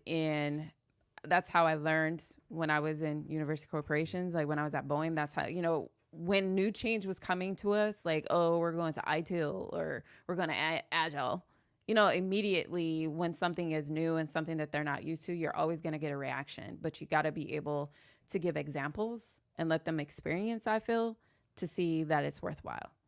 But if it ain't breaking it, I guess they can keep it. Yeah, but still, I know a lot of people say, well, I'll make this up. I'll be making $500,000 profit a year, I'm good. But you could be making $1 million. More, yeah. Or maybe just happy. Or use this to figure out what ways or how you can improve or automate. Like in my, not necessarily my past life, but even it's still my mindset now when I look at like certain things that are done manually. How can we automate this to make it faster? And you can have more time to do something else too. That's what I would be convincing them on doing. Do you have any like go-to tools that you use? As of right now, yeah. The go-to, because I'm out here now, like I say, I'm out here in the streets. My go-to, what I do is using my chat. Okay. Using my chat. I'm getting familiar with Notion, using Notion, and then also using some of the Google items and stuff. I do prefer, because I was using Teams before, I do like Teams. Do you? Yeah, so far. I think you're the only person I've known that said that.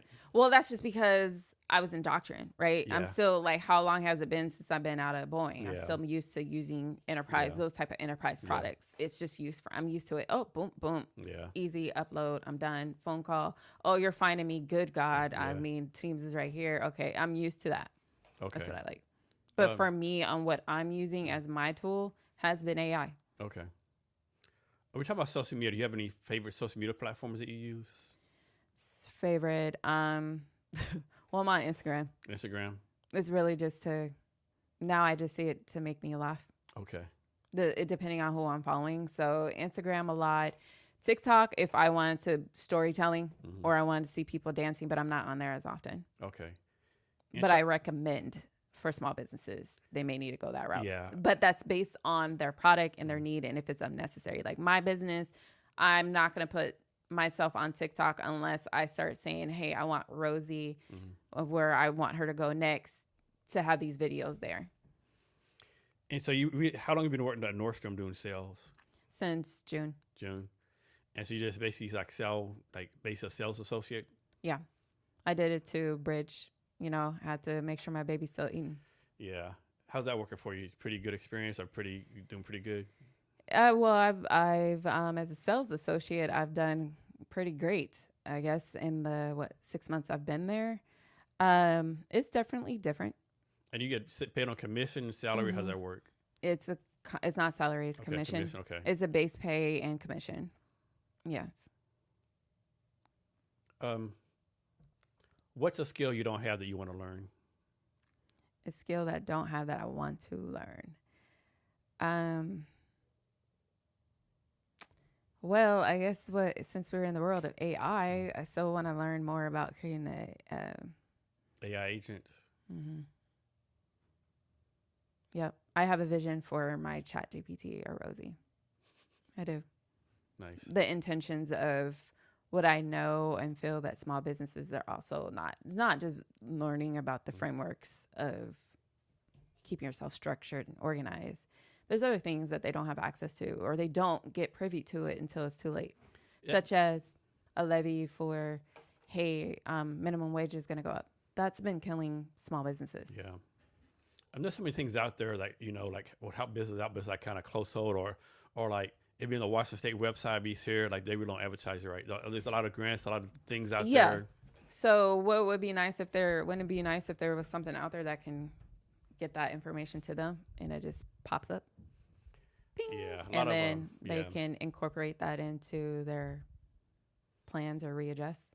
yeah, I know. That's what I'm looking into. So you already talked about some, but go into more detail about how your business got started, Okay. what you're focused on now, what your vision is for it moving forward. Okay. So S4S management got started as I would like to mention, it got started as me seeing or feeling, I like to say feeling, the need that there was something that small businesses were missing, and I feel as though that they were missing that I wanted to give back. I wanted to be intentional with my knowledge in what I have, and I wanted to be of value, right? When you go through a transition from being with a large company for such a large time and you've been so used to operate, I wanted to do something. I just seen the companies that were closing in January. I was like, oh, there's that need for that. And then I also didn't want to necessarily go back into creating my dance business. I wanted to show back up in the world as this is Brandie. You guys are used to seeing me, like the folks that are used to me in the community, they used to see me in dance, but this is me. And so the intention of it was creating S4S management, as I said, is to provide frameworks that large companies have that they do not have access to or privy to.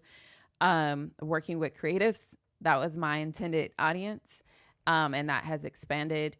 And teaching them knowledge on product management, not just development, because if you have a small company and you have a product, you are a product manager. So what are those tips and tools that you should be having in place? So that's what I want to do. And learn more. Like there's other things that I'm interested in too, as I'm expanding with S4S management, is learning maybe, like I said, I could be a fractional CPO as well, but I'm also interested in being a COO, because in my world where I was at in Boeing, I was within infrastructure and operations. So I was looking at KPIs. That was important. So just knowing that stuff to operate your business, that's what I'm looking forward to offer with S4S management too as well, but also pouring into growing my chat GPT, which is Rosie is a strategist GPT. I can't be everywhere, right? To help when you work with me one-on-one as an advisor, then it's like a white glove experience, right? But then being able to have access to the GPT to run some strategy for you, recommend local businesses to collaborate with, that's what I'm working on, and to establish her to become an agent, as what I feel like they don't have access to. Boeing, other companies have lobbyists that are in DC. So they always are aware of something that might be coming down the pipe for them to kind of either pre-plan for or try to have a mitigation plan that if this hits, the tariffs are going to hit. What are we going to do next? Right, type thing. Ting, ting, ting, ting. A mitigation plan in place to say, to lift this lever, to go small business. The tariffs. I have one business that she's working with shea butter. She has to pay attention to that. If she's not, that impacts the price point of her business. That impacts her demand. She needs to be aware of some of those key things. If you are creating a shoe product, you have to be aware of like what's going on with, the DH Gate or something where they just opened up all of the manufacturing opportunities. What do you have to have done? So just certain things that, because some small business owners are in the trenches of dealing with the day-to-day, they're not realizing what's coming to them, and it hits them, and then it's too late. And tell me again what your future plan for the business is.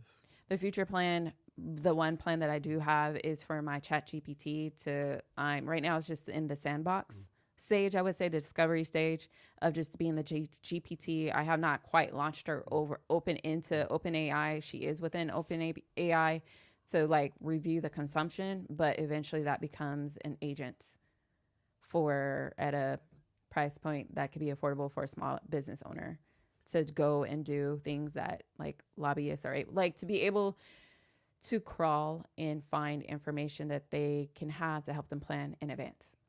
So talk about this real fast. Like I know in the tech world, we talk about the MVP, right? You do the MVP, do other stuff. But I don't think I realized everyone needs an MVP, right? For example, like I remember it was like Dave Chappelle was coming on their show. He was talking about, you might see my big comedy special, but if you don't realize like I've done like 50 small comedy shows before then. Like everything's refined, even with songs, the fine tuning, like top one of the points of everyone having some kind of MVP process. Well, I would say probably in IT, it's a lot quicker for us to do a MVP, most viable product. is actually what you want to do instead of like what it used to be done back in the day, which is part of project management, right? A waterfall. You invest, and then you put it out there, and then you realize it doesn't quite work. So having an MVP, like basically getting your vision, getting what you want out there, getting your team, and just getting some viable product out there for you can get consumers to test. You'll get that feedback to know, oh, this feature works, or what the next enhancement that we do want to have in place, or the feedback that is to create an enhancement for that product to go forward. So typically in a world where you have the funding, that MVP can be done probably sometimes within a quarter, or like, like places like Microsoft and Amazon and Google, they are pushing stuff out a lot faster. Where I came from, it may take a little bit longer. And so, but even for those that are founders, you probably would like to, I would suggest probably have your MVP within a year, if not less. And what's your goal for your customer right now? My goal is for them to sustain. Mm-hmm. Do you have like any metrics? Like you tell them, hey, you need to increase this by this percent, decrease by this percent, or like yeah, but each business that I've been working with are different. So right now I have 3. So I have the sneaker dry cleaning business.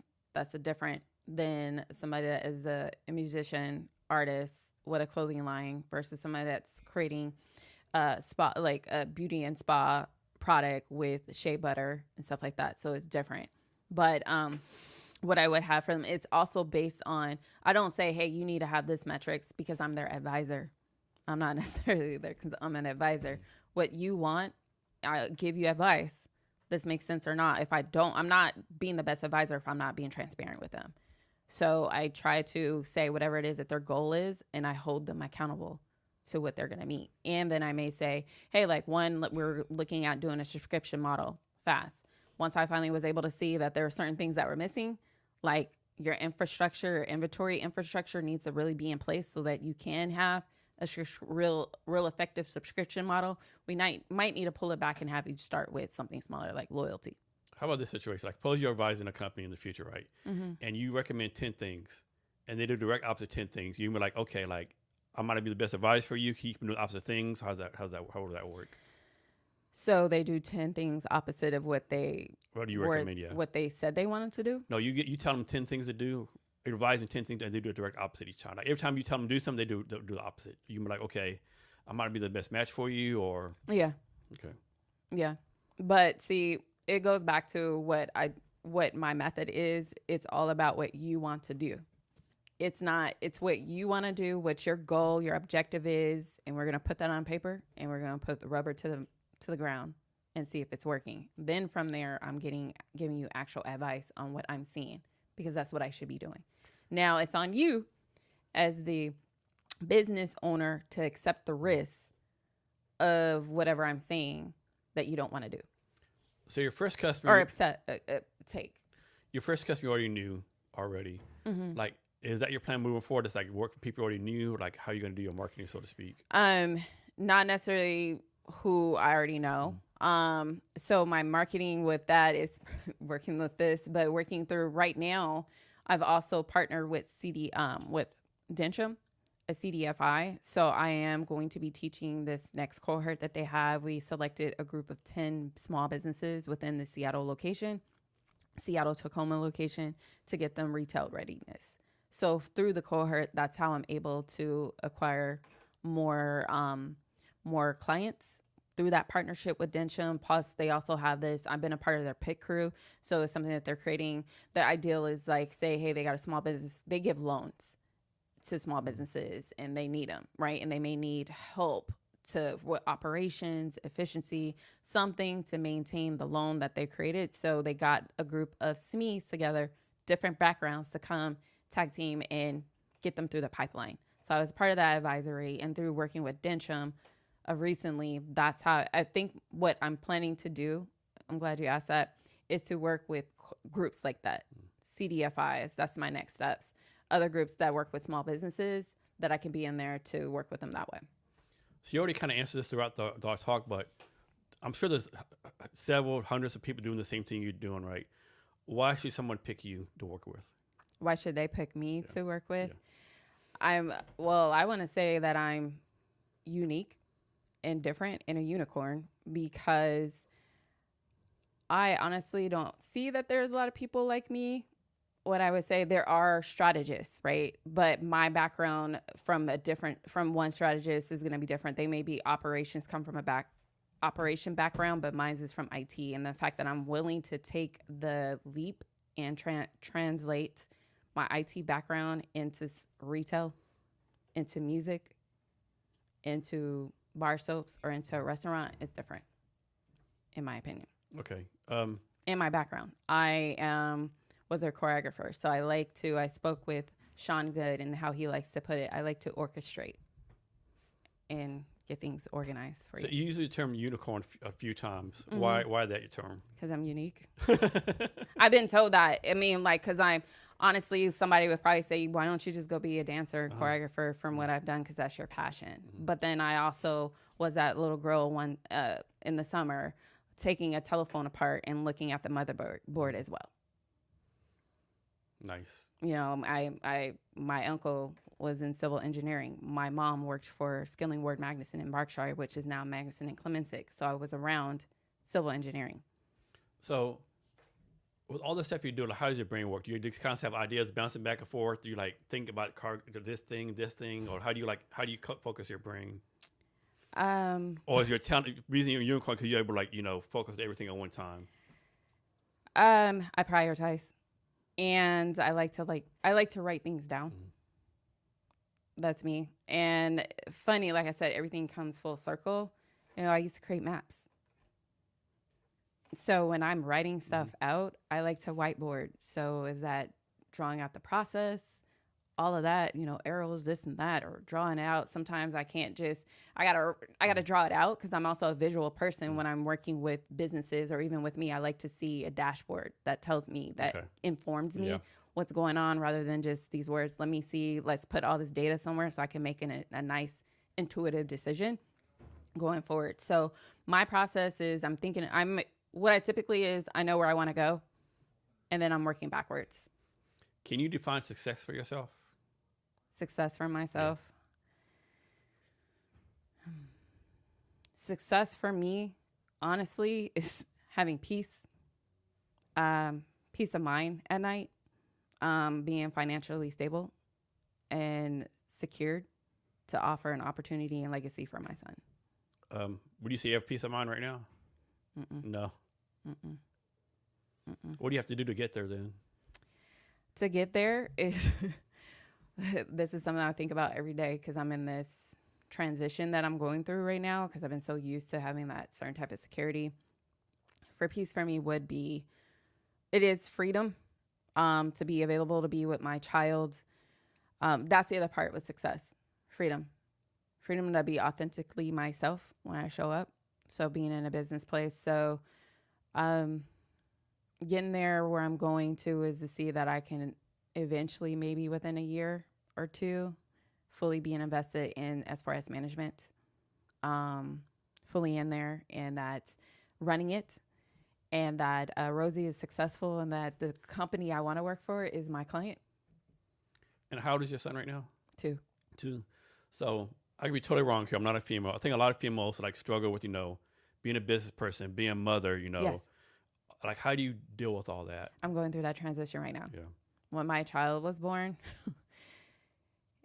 before I went back to work, it was cool. But then I had to balance realizing that my son was just as demanding as my job. And honestly, I was asking. You're probably more demanding, right? Yes. And I was asking, even my mentor at that time, I was like, how did you manage the transition of being a mother, going for career woman, right, to the demands of making sure you show up to work and deliver on time, to being there emotionally for your child. So I still go through that every day. How do you do your schedule? Well, for me, back to the first question, suppose Elon Musk works 100 hours a day. Other people or 4 week hours or something like that. Yeah. What's your schedule? How many hours are you averaging per week working, you think? Right now, to be honest with you, is not my ideal schedule. Mm-hmm. My ideal schedule is to be working Tuesday through Thursday, right? And I had Friday through Monday off. Mm-hmm. And 10 to 6, or starting my day at 10 because I have to take my child to school. Yeah. I'm also a night owl, so I could probably work at night, but that's where my thoughts are going, where I want to go next, is happening, or what I need to solve, a problem I need to solve. So ideally 3 to 4 days out of the week, typically a 9 to 5 or a 10 to 6, and weekends off. And so right now you working like 12 hours a day? Are you like taking the weekends off, Tuesdays off, or is it so the way my schedule is, because of being a sales associate, I currently have Thursdays off, but those are now dedicated to family, but also to my business. Like I'm finally being able to fully like not just do it asynchronous with my clients, but be there once again physically with my clients. I'm working to get my Wednesdays off and Sundays. So that's just the transition. I want to say like ideally my schedule is not what I like, but ideally I would prefer my weeks, honestly, even with my business and how to even manage it, would be about 24, under 30 hours a week. Okay. And being an advisor, you can do that. Yeah. Because I'm not, like if I was consulting and taking it off, right, and I may end up building a team to where that's what we're doing. But being an advisor, I'm dealing with my clients, right? And that's a meeting with them once a week. That was my next question. It could be once or twice a week, and it could be an hour.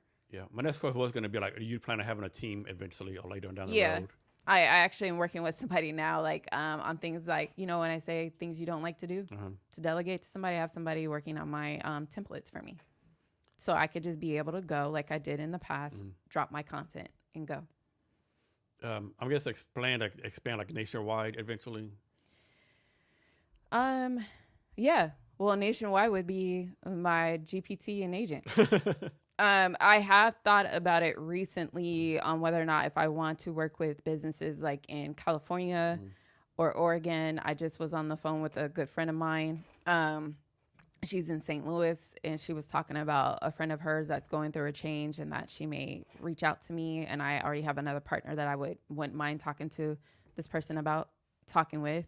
So it just sees. Right now, my focus is Seattle, Tacoma area, right? The small businesses that are getting impacted, and how I can help, hopefully. And that's my goal. Like, I'm one of those people too. If you can notice, I'm result oriented, right? I was a choreographer. I even told my young dancers, we're going to be like Phil Jackson and get 5 rings.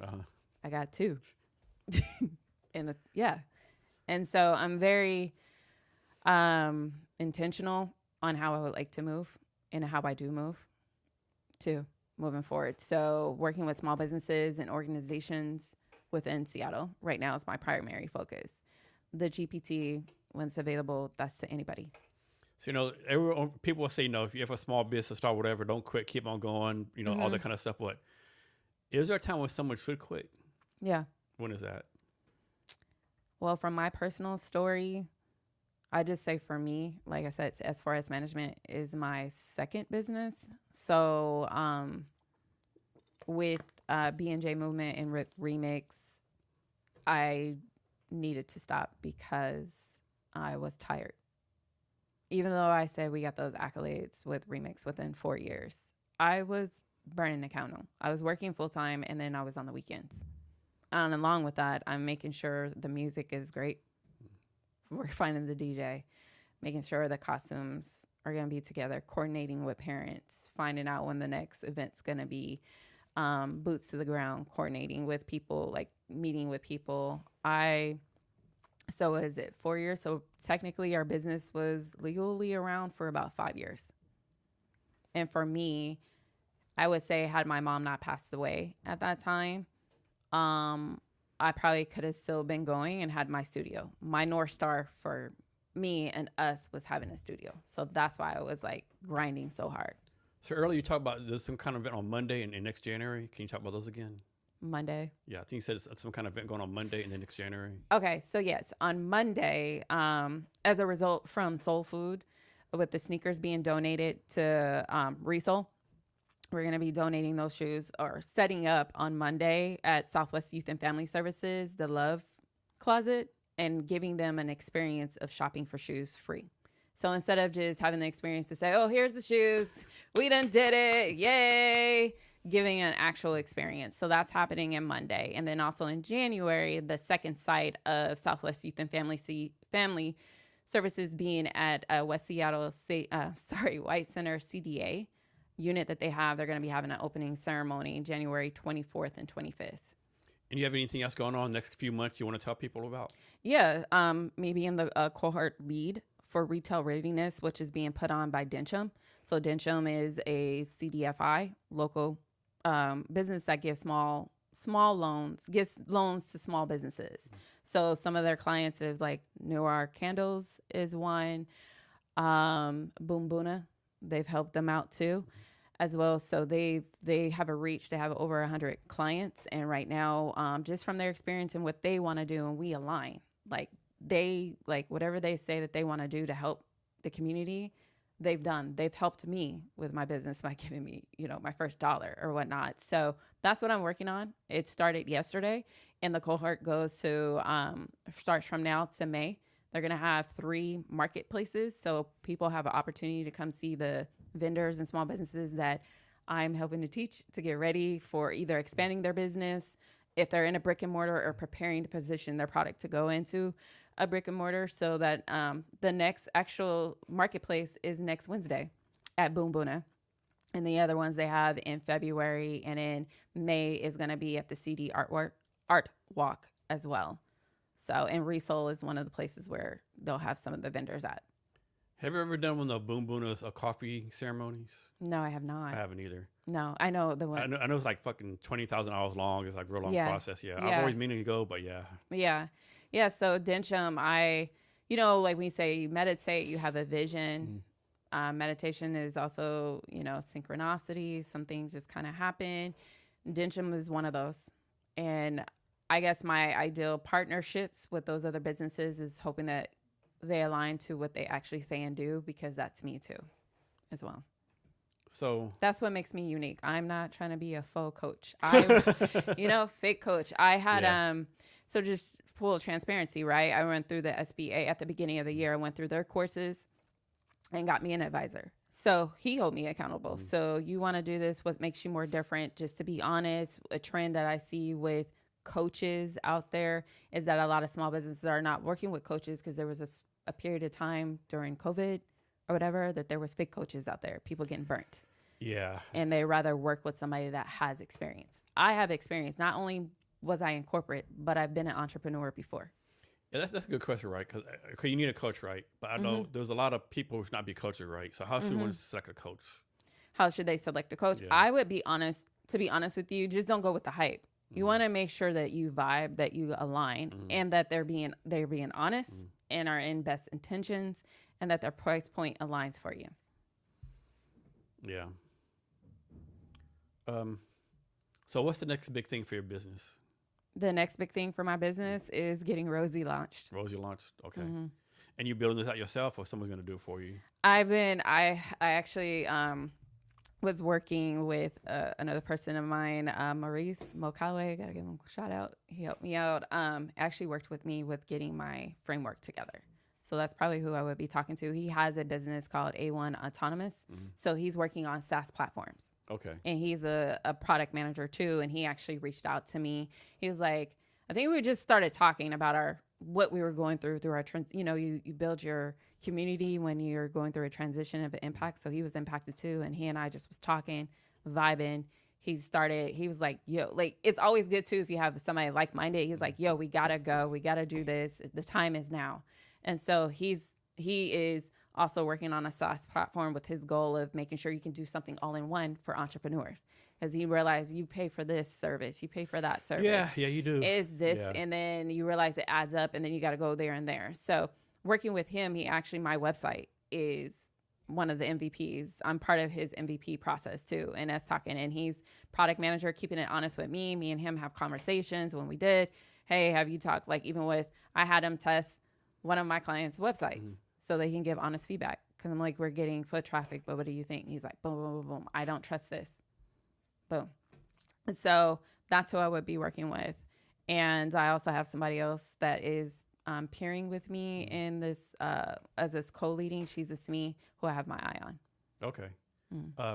Let's talk about networking real fast. Any like go-to networking events you go to? When I have time to make it to it, I pay attention to probably the tech world. So I will like to say, like leaving or having the opportunity to leave Boeing, I did get an opportunity to start meeting people at different companies. So WTIA have their nights. Charles and Chuck used to put on events. So with the tech world and having fireside chats with the Microsoft's group. I'm also a part of the union too, who I was talking about before. Well, tell me, what's the union again? The union is a business. They have like a podcast, like they're multimedia co-working spot. So they have different setups where you can go within there and select the setup that you want and just vibe and co-work. But you're also you can be creative. Okay. You could do podcasting, or you can have video productions be done. So it's a very unique way of doing co-working, like what you're typically used to going to. What do they have them? They have them to Industrious or something like that. Just think of it being like a being podcast sections. Okay. And where's it located at? Is he's located on Second and Union. Okay. All right. Yeah, and he has Arif and Jade. They have private events too, networking events. He's also a VC. So he'll have events where you'll have VCs coming in and talking about what are venture capitalists looking at, or what has been your journey. Small entrepreneurs, what is your journey being here and how you're doing to move forward in technology. So he brings in everybody. So that's the other part of networking. Hey, Brandie, is there anything else that I asked you that I haven't asked you yet, or anything else you want to talk about? You can ask me.